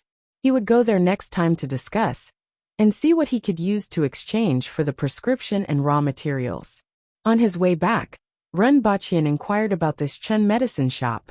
It was said that it was a family from Great Xia who had been living here for more than 30 years. Their medical skills were superb. They were good people, and their fees weren't expensive. Most of the time, they were allowed to delay the payment for treating the aborigines. They would only pay after they returned from hunting. The people of Dayo were straightforward and would definitely repay any kindness. Very few of them did not return with money. Those who did not return would most likely stay in the mountains forever. Therefore, even though they were outsiders, most people respected the owner of this medicine shop. Back at the shop that sold the pandas, the owner even gave them a bamboo basket and some bamboo leaves. It wasn't a lot, but it was just enough for the 2 little chaps to eat for 2 meals. Renbachian carried one of them. It was furry and soft, but it had a little smell. The little chaps couldn't stay still in his arms and moved around curiously. This made him extremely happy. Renbachian placed the 2 chaps in the basket and only revealed their heads to look around. Upon returning to the house in the beast park, Renbachian released the 2 little chaps.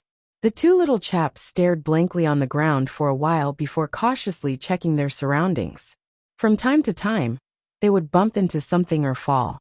Renbachian liked these 2 silly chaps from the bottom of his heart. He couldn't help but carry them and rub his face against them. He didn't mind their smell at all.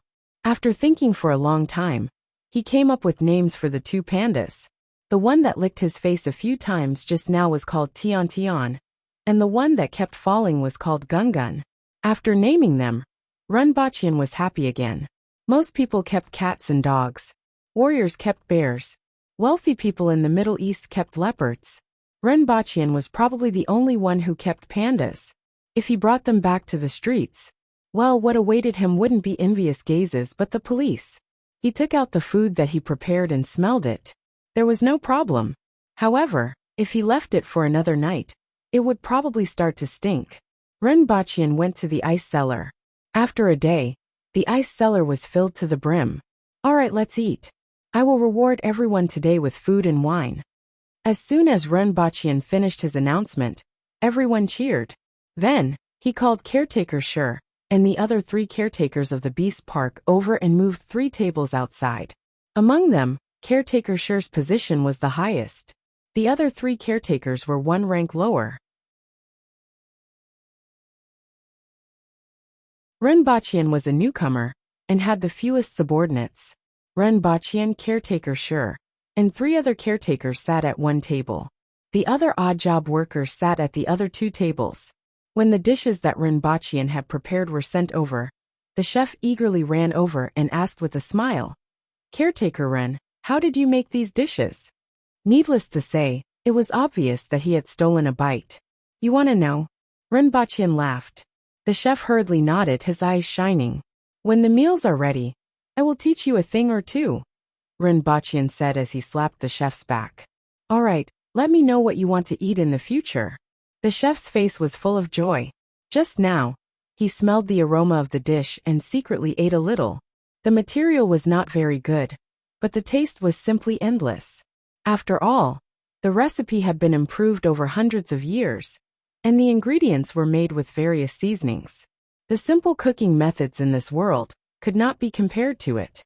When the dishes were served, Rinpoche raised his cup and said, Brothers, I will have to trouble you to take care of me in the future. Haha, you are treating me like an outsider. However, you look skinny and weak, but you are not a bad person. Caretaker sure laughed. He had only been here for 2 days, and he was already treating everyone to a meal. He was not the kind of person who did not know anything. Caretaker sure felt comfortable dealing with such a person. The other caretakers also raised their cups. Rinpoche downed the wine in one gulp, and then said to the odd job workers, Now we are all in the same boat. If the higher-ups give it to me, it will be the same as giving it to you. If you do well, and the higher-ups are satisfied, I will not mistreat you. If you don't do well, all of us will have to suffer the consequences. Therefore, in the future, everyone will work together with me. All right, we will listen to Caretaker sure. Whatever Caretaker sure says, we will do it. The 10 of them loudly agreed. At this time, everyone began to drink and eat. Caretaker sure had just put a piece of pork knuckle meat in his mouth when his eyes lit up. Usually, what they ate was boiled in salt water. At most, they would add 1 or 2 spices, which was considered good. However, compared to the food that Rinpoche took out, it was like heaven and earth. He wasn't the only one who felt this way. Even the others felt the same way. All of them swung their arms and stuffed the food into their mouths. In particular, the odd job workers started to cheer and praise the food as soon as they drank the wine. From time to time, they would scold each other as they fought over the food. The status of odd job workers in the Beast Park was not as low as in the feudal society. After all, they were all 7-foot-tall men who could fight and kill. It was not impossible for them to survive outside the Beast Park. The odd job workers here were all recruited. Their status was similar to that of commoners, and no one looked down on them. Rinpoche sat among the crowd and was surrounded by tall, strong, and upright men. He was very happy when he drank. It was much more enjoyable than eating with those people on earth who were always scheming. Where did you get these dishes? Caretaker sure asked Rinpoche after half a round of wine. I made them. I will make more delicious food for you next time. However, it is troublesome to make them, and I need to prepare them in advance. Rinpoche laughed. Good. Caretaker sure slapped Rinpoche's back and almost slammed him off the table. After eating today's food, I feel that the food I ate in the past is really disgusting. That's right. After eating these, I reckon that I won't be able to eat tomorrow. Another caretaker, who was still drunk, shouted at the others. The few of them agreed loudly. Although Rinpoche had just arrived, the few of them liked him because of this meal. After half a round of wine, he had become brothers with the few of them. Just as everyone was drinking to their heart's content, a few people walked over from afar. They were all wearing armor. 2 of them were acquaintances. They were the ones who sent Rinpoche over. Rinpoche and the others stood up to welcome them. They wanted to see what was going on. Send some ice to the palace. Also, you will follow them. A soldier pointed at Rinpoche and said. Rinpoche found this person familiar, and immediately remembered that he was the person who sent the ice to the emperor. Rinpoche wasn't drunk from the light wine. After hearing this, he immediately sobered up and asked softly, What's the matter? Her Majesty is summoning you. Just follow her, the guard replied. After that he whispered, The weather is hot these days, and Her Majesty has no appetite. Didn't you say that you know how to make delicious food from all over the world? Rinpoche gritted his teeth. If they had come a little earlier, he would have cut some beef and brought it over. However, he didn't have anything on hand now. His culinary skills were just so. The Empress had eaten countless good food. The food that he cooked was something new to her. He didn't have much confidence that the Empress would praise him like these people. Furthermore, he didn't know much about the spices and food in this world. It seemed like he could only go and take a look at the situation first. Thank you, brother. Runbachian cupped his hands and called out to the odd job worker. Aren't you going to send the ice to the palace? He then turned to the few caretakers and said, Please enjoy your food. I will make a trip to the palace.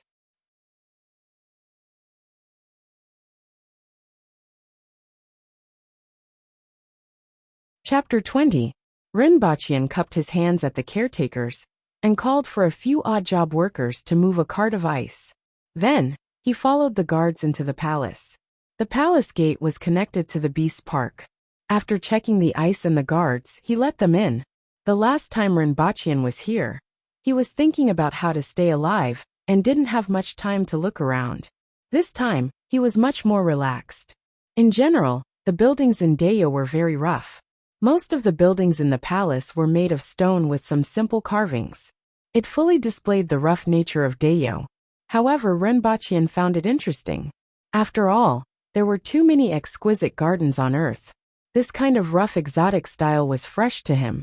When they arrived at a palace, a few people were waiting outside. The guard who reminded him earlier went in to report. Not long after, the guard came out and waved at everyone. Send the ice in.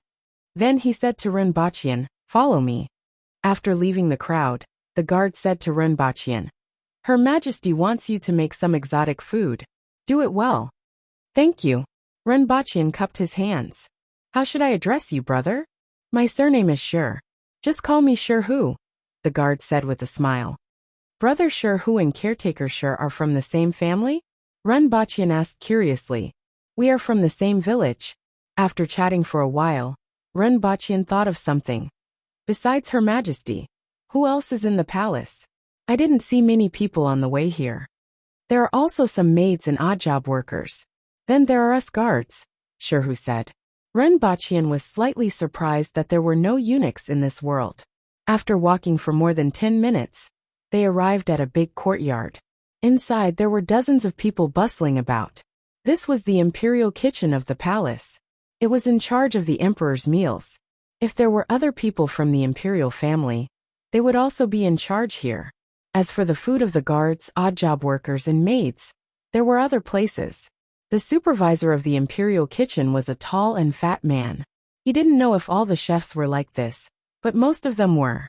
In particular, the chefs here had to study all kinds of dishes every day and try all kinds of things. They had to eat everything one by one, so it wasn't strange for them to become fatter. Caretaker Go. This is Caretaker Run from the Beast Park. Her Majesty doesn't have a good appetite today, so she asked him to prepare some exotic delicacies.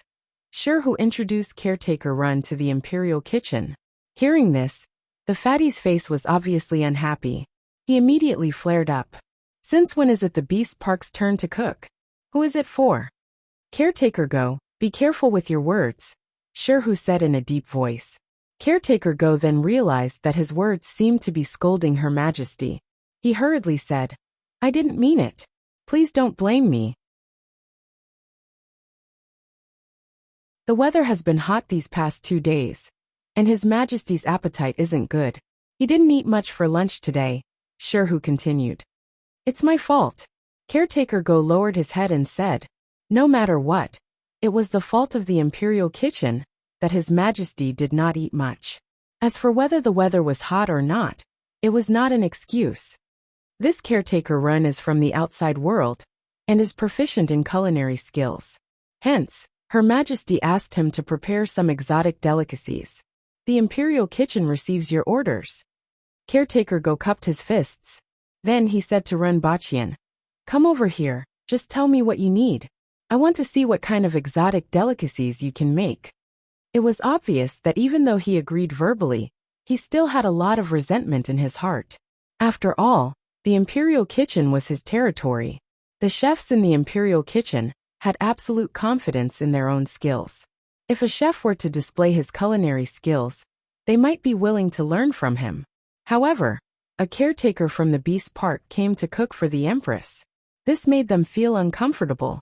Previously, Rinbachian saw that Caretaker Go didn't quibble and directly admitted his mistake. Hence, he had a good impression of Caretaker Go. However, since Caretaker Go didn't like him, there was no need for him to build a good relationship with Caretaker Go. As long as he could make something that satisfied the Empress, it would be fine. The main part of the imperial kitchen was a huge room inside. There were two slightly smaller rooms beside it. Renbachian entered the biggest room and took a look. There were all kinds of vegetables that he had never seen before. There was also a lot of meat at the side.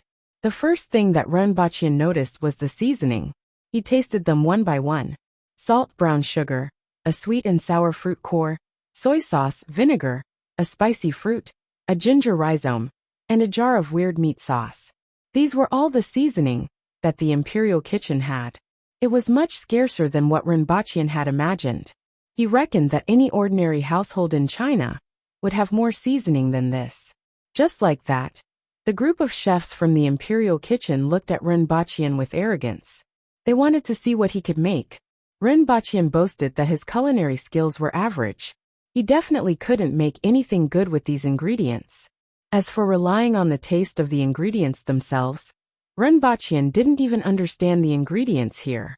What could he make? How is it? What do you want to make?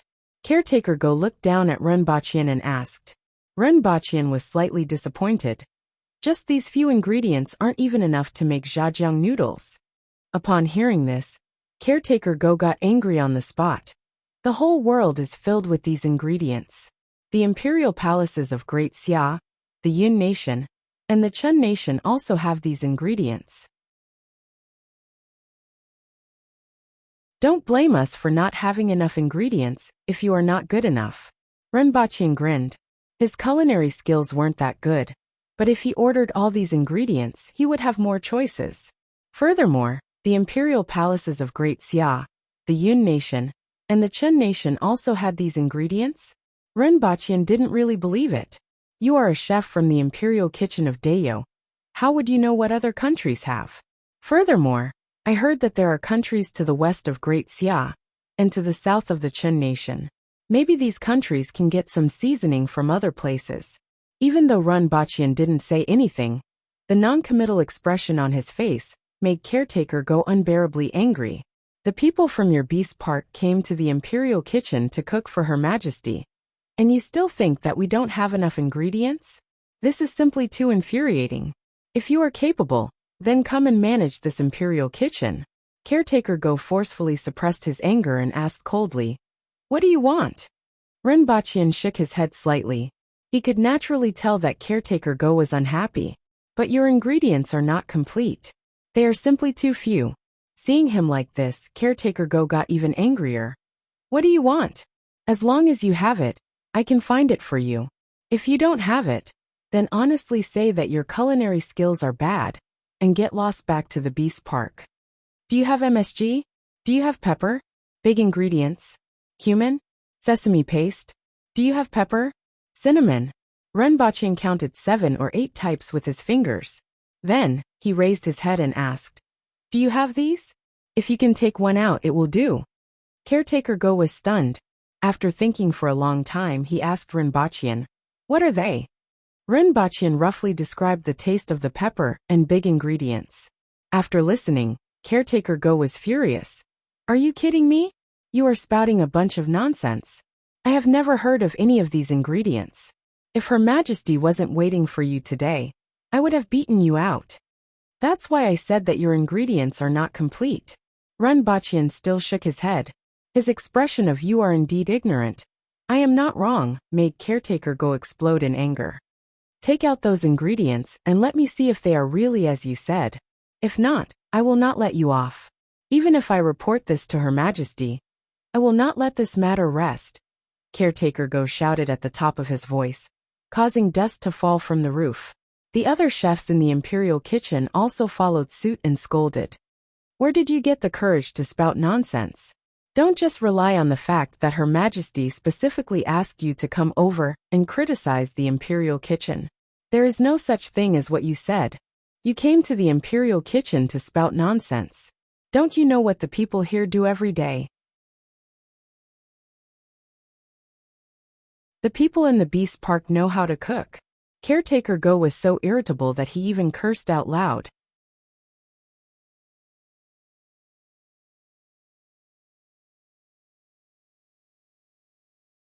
Chapter 21.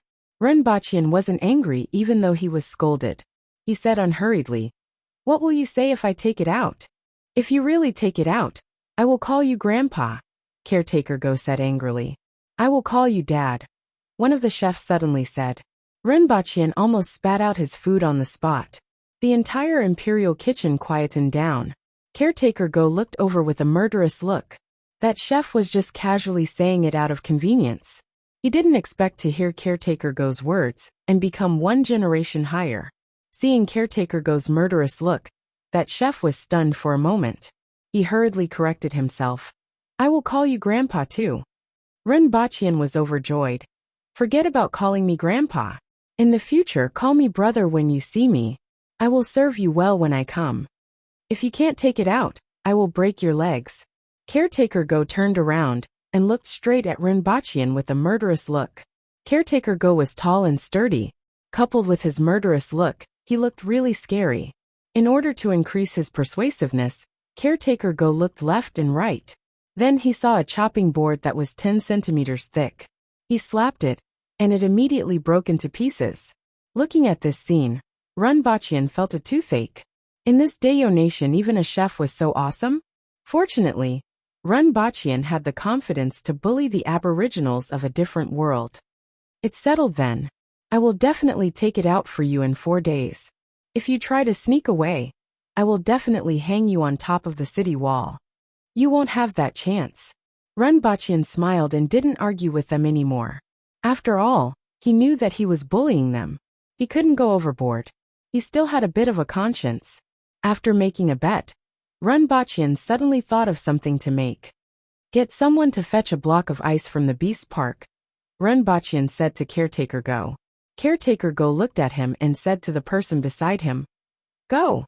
Then, Renbachian asked, "Do you have fruits?" "Yes." Caretaker Go's face darkened. He asked another person to bring Renbachian to pick some fruits to see what he could make. Renbachian cut a small piece of each fruit and tasted it. The fruits in this world tasted pretty good. In particular, there was a type of fruit that tasted like coconuts. It was about half the size of a coconut, and it wasn't as juicy. However, it tasted sweeter and tastier, and its flesh was smooth and tender. It was very good. Another one tasted like cherries, but about the same size as strawberries. There were also a few other dishes that tasted pretty good. "What kind of fruit does your majesty like to eat?" Renbachian asked. With a calm face, Caretaker Go pointed at a few of them. Among them, there was a fruit that tasted like coconuts. "Do you guys know how to make juice?" Renbachian asked. Upon hearing this, Caretaker Go's face darkened even further. "Do you know how to make juice?" Was he scolding someone? Renbachian knew the answer just by looking at his expression. Without waiting for him to speak, Renbachian changed the topic and said, "Squeeze the juice out of this one and cut these into small pieces." In any case, Caretaker Go's expression had not been good since Renbachian came in. With a sullen expression he said, "Go do it." Someone immediately took the fruit to wash and cut it. After the ice was brought over, Renbachian found a kitchen knife and used it to scrape out layers of ice crystals before placing them into a bowl. Then, he sprinkled the diced fruit on top of the ice crystals and poured the juice over it. After that, he cracked some ice crystals and placed them in a basin. Then, he placed the bowl in the basin and covered it with a lid. "It's done, send it over."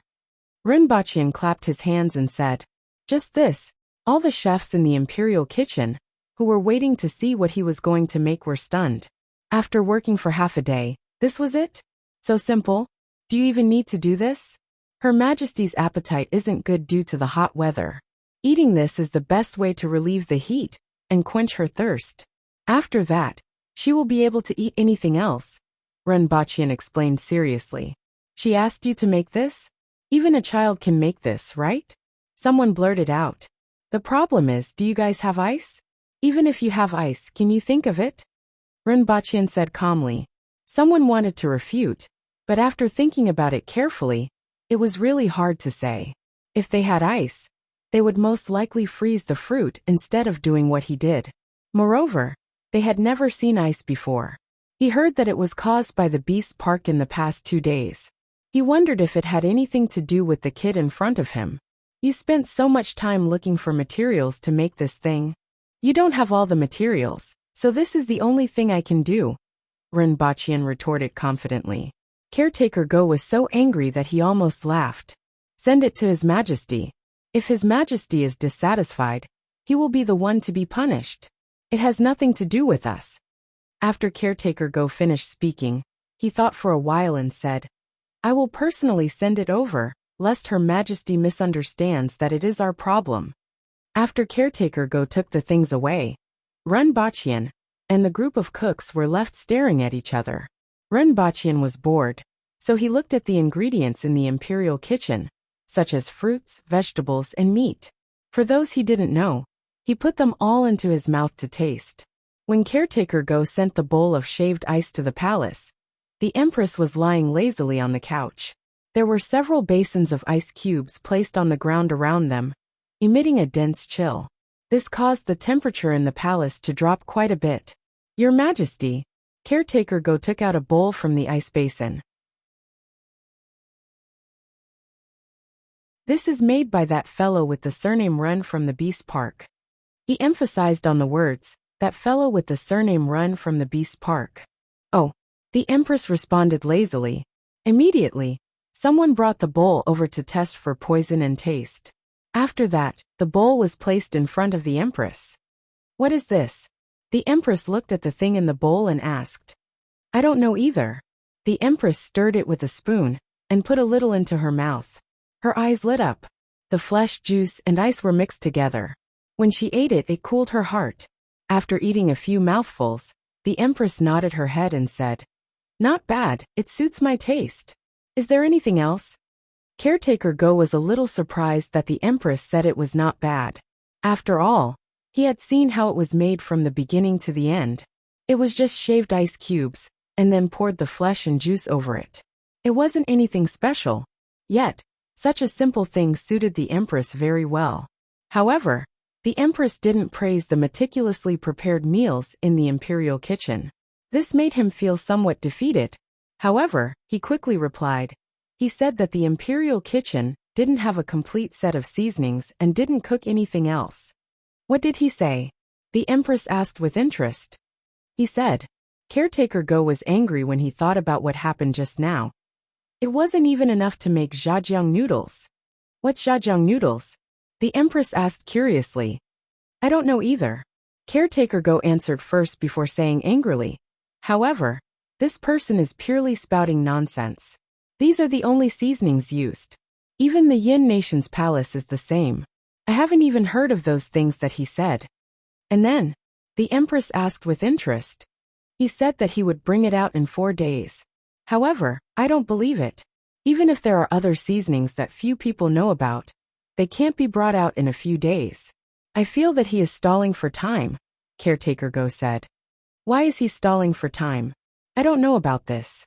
It's only 4 days. We will know after a while, the Empress said indifferently. Pass it down, and let him go back to prepare. I will see what he can make in 4 days, the Empress said. She wasn't the least bit interested in what happened in the imperial kitchen. What she was interested in was what Rinpoche could actually make.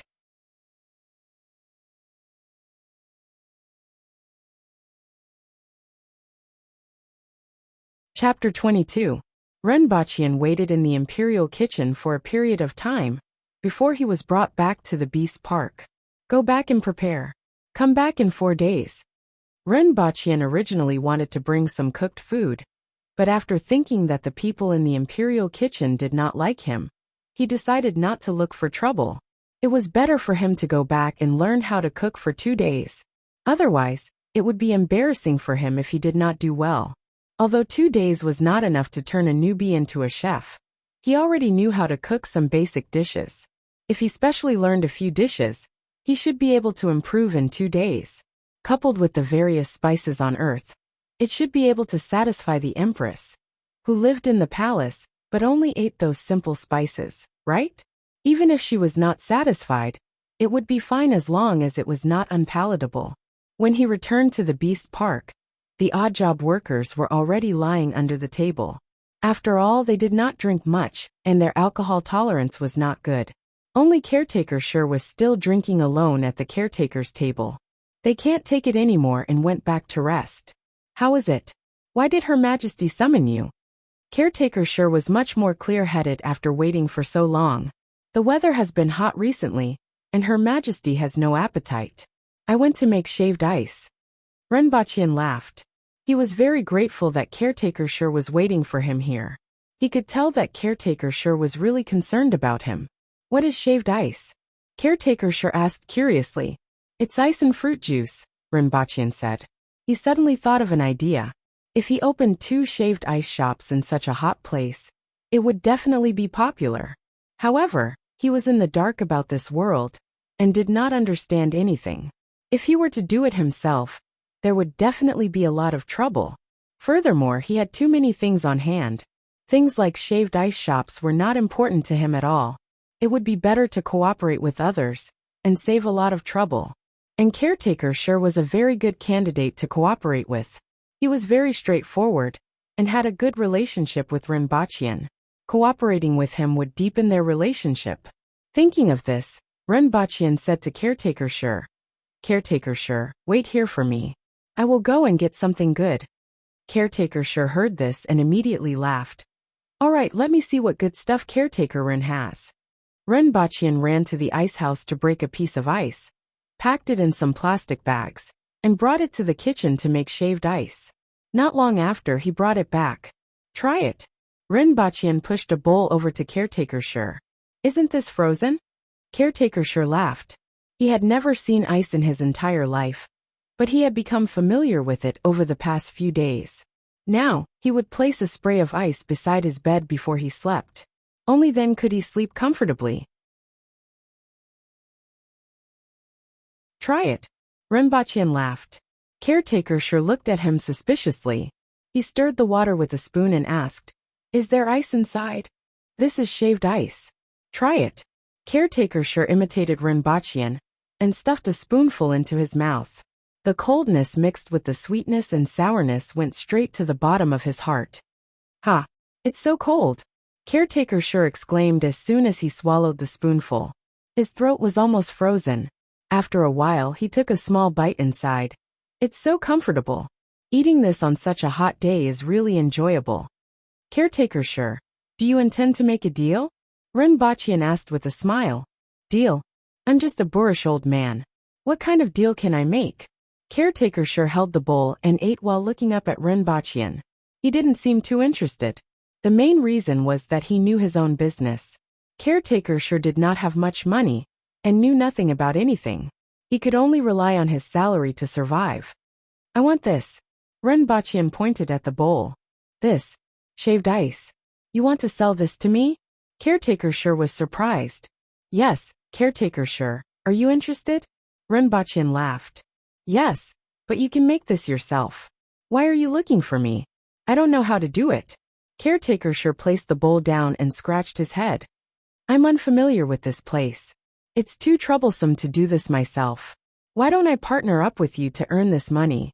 In the future, if you have any good things, just think of me. If this thing isn't expensive, there will definitely be many people buying it. Are you really willing to sell it? It's okay. Doing business is a win-win situation. If there's money, we'll earn it together. Renbachian directly used Qinqing's father's words. After he finished speaking, he felt that these words made a lot of sense. There were so many things on earth that could be brought over. Even if he worked himself to death, how much could he make? He might as well do it with others. Others would show up to handle various matters, while he counted the money in the back. There were many benefits to doing this. Firstly, he did not need to show up all day to handle all sorts of complicated matters. Furthermore, he could earn a large sum of money. Secondly, he could tie a large number of business partners to himself. And it would be best if the Empress and the various big shots in the imperial court were involved. This way, he would be much safer in the future. No one would easily find trouble with him. Even if someone found trouble with him, there was still a group of big shots behind him. As for himself, he could do whatever he wanted and go wherever he wanted to go. This was what it meant to enjoy life. After hearing Renbachian's words, Caretaker Sure immediately gave him a thumbs up. Brother Ren is a straightforward person. If I say anything else, it would be too pretentious. Just like what Brother Ren said. Let's partner up to do this business. Renbachian immediately poured wine for both of them and clinked their bowls together. It would be easier for him to integrate into this world in the future. After drinking, Renbachian asked again, Brother Sure, what are you going to do? What should I do? Caretaker Sure looked at Renbachian blankly. Find a shop and let my wife sell it. Brother, you supply the ice, and my wife sells it. We'll split the profits in half. Renbachian slapped his forehead. He had already guessed that this would happen. He couldn't help but ask, Brother Sure, how much can you sell in a day? It should be possible to sell a few hundred bowls, right? There are so many people in this city. Caretaker Sure started to count with his fingers. He did not realize that there was something wrong with his way of thinking. This is such a big city. People can't cross half the city just to buy a bowl of shaved ice, right? How much money can you earn even if you tire sister-in-law to death? Caretaker Sure could tell that Renbachian was implying something else. He asked, Brother Ren, what do you suggest we do? First, how long can such hot weather last in a year? At least half a year? Caretaker Sure replied after thinking for a while. That's good. Let's set up 10 shops and distribute them in different parts of the city. Anyone who wants to buy shaved ice can find a shop nearby. The sales volume of shaved ice will definitely not be low. No shop will be idle. We won't be earning 10 times more than a shop, but at least 5 times more, right? That's true. But can we supply the ice? Her Majesty's side is the most important. Making ice is easy. I'll teach you. We'll hire people and open 10 shops together. When the ice is done, we'll sell it to other cities. We'll split the profits in half. Brother Ren, let's cut to the chase. If I have something to eat in the future, I'll definitely share it with you. Caretaker Sure immediately slammed the table. The two of them drank until midnight. When Renbachian returned to his room, he stepped on something soft. He took a look at the oil lamp and saw that the two kids had pooped all over the floor.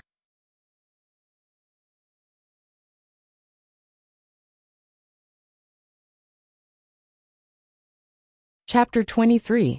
The next day, Renbachian was woken up by an anxious Caretaker Sure before he could even wake up. What's the matter?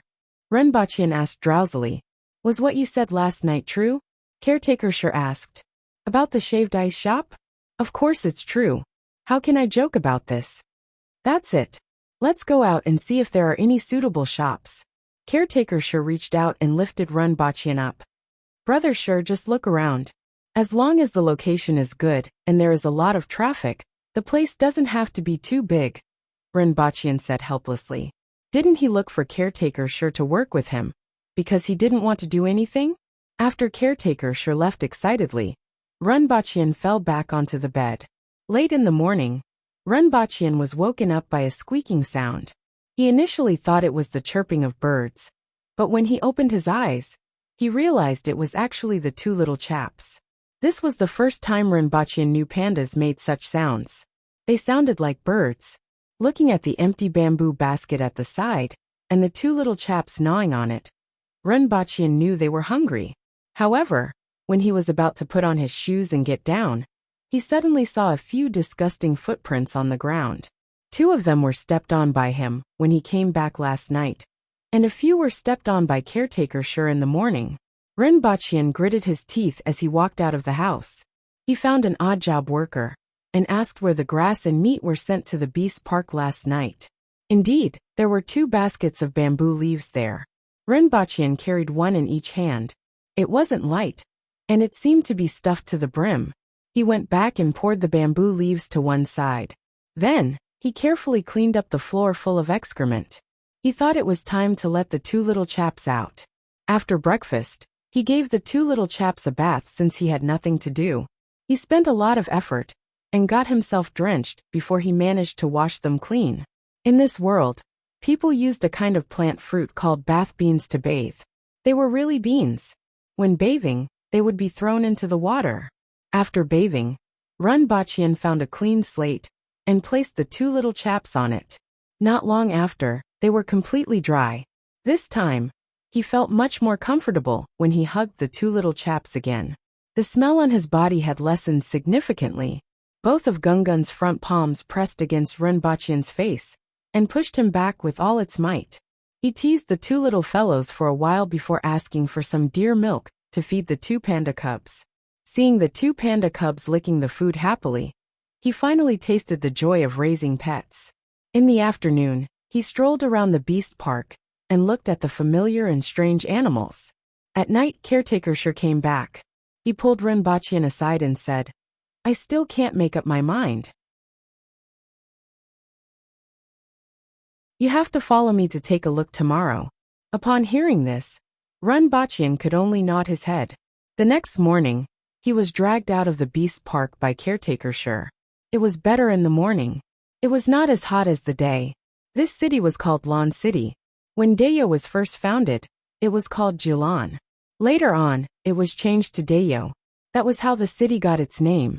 The city was divided into 9 districts, which were the names of the first 9 strongholds: Behong Beat Curtain, Shuaboping, Eagle Beat Cliff, Go Clan Village, Wadea Go Whitestone, Shurhu Yualu.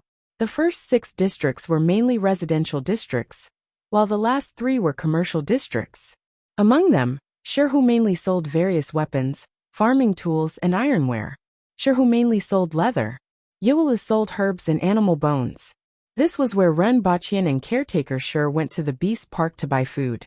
Of course, there were many residences in these 3 districts. It was just that the shops were relatively concentrated. The place where the court officials lived was called Behong District.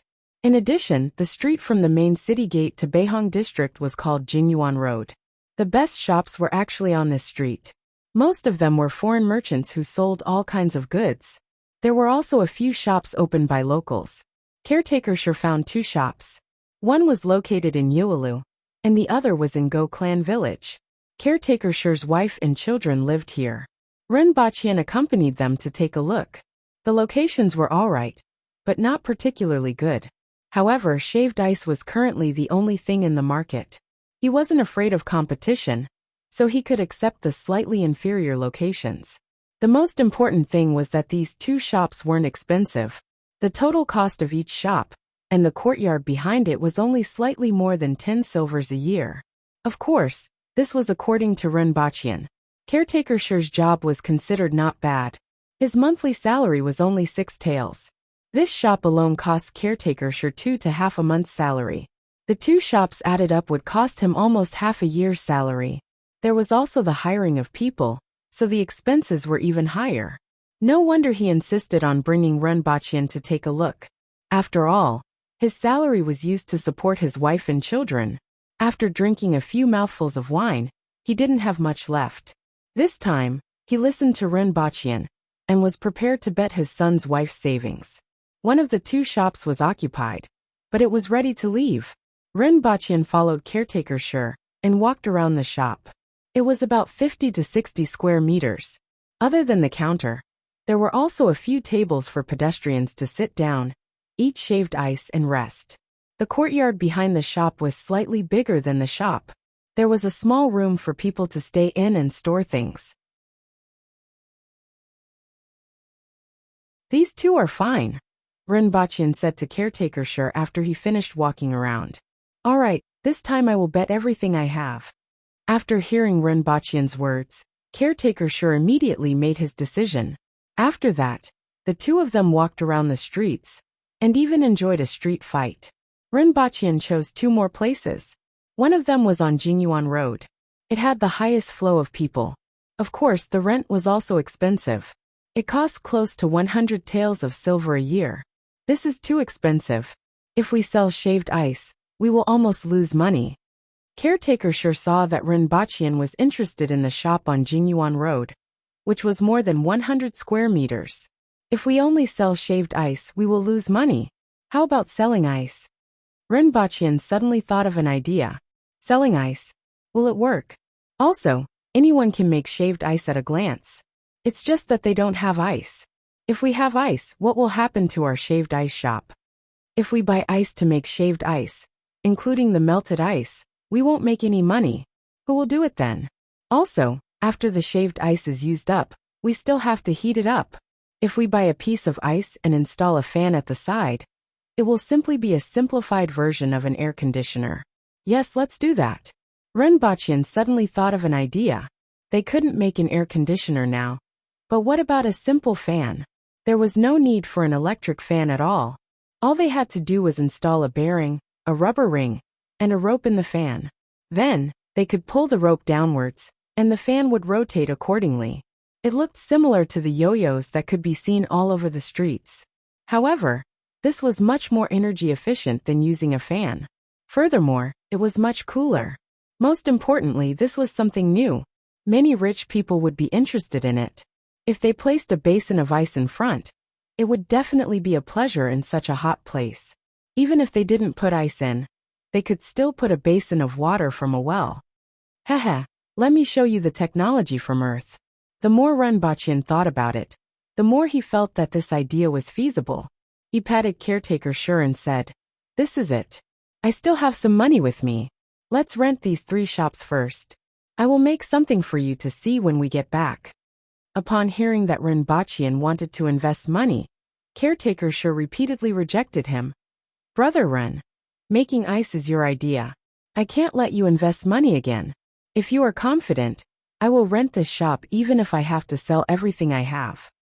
You're tuning in to the Li Mei's Wuxia Whispers YouTube channel. We're so grateful for your support. And don't forget to subscribe to join us on this incredible journey through captivating stories. Your generosity through donations truly makes a world of difference, as it's the primary source of revenue that allows me to expand and enhance this channel for you. Thank you from the bottom of my heart for being a part of this adventure.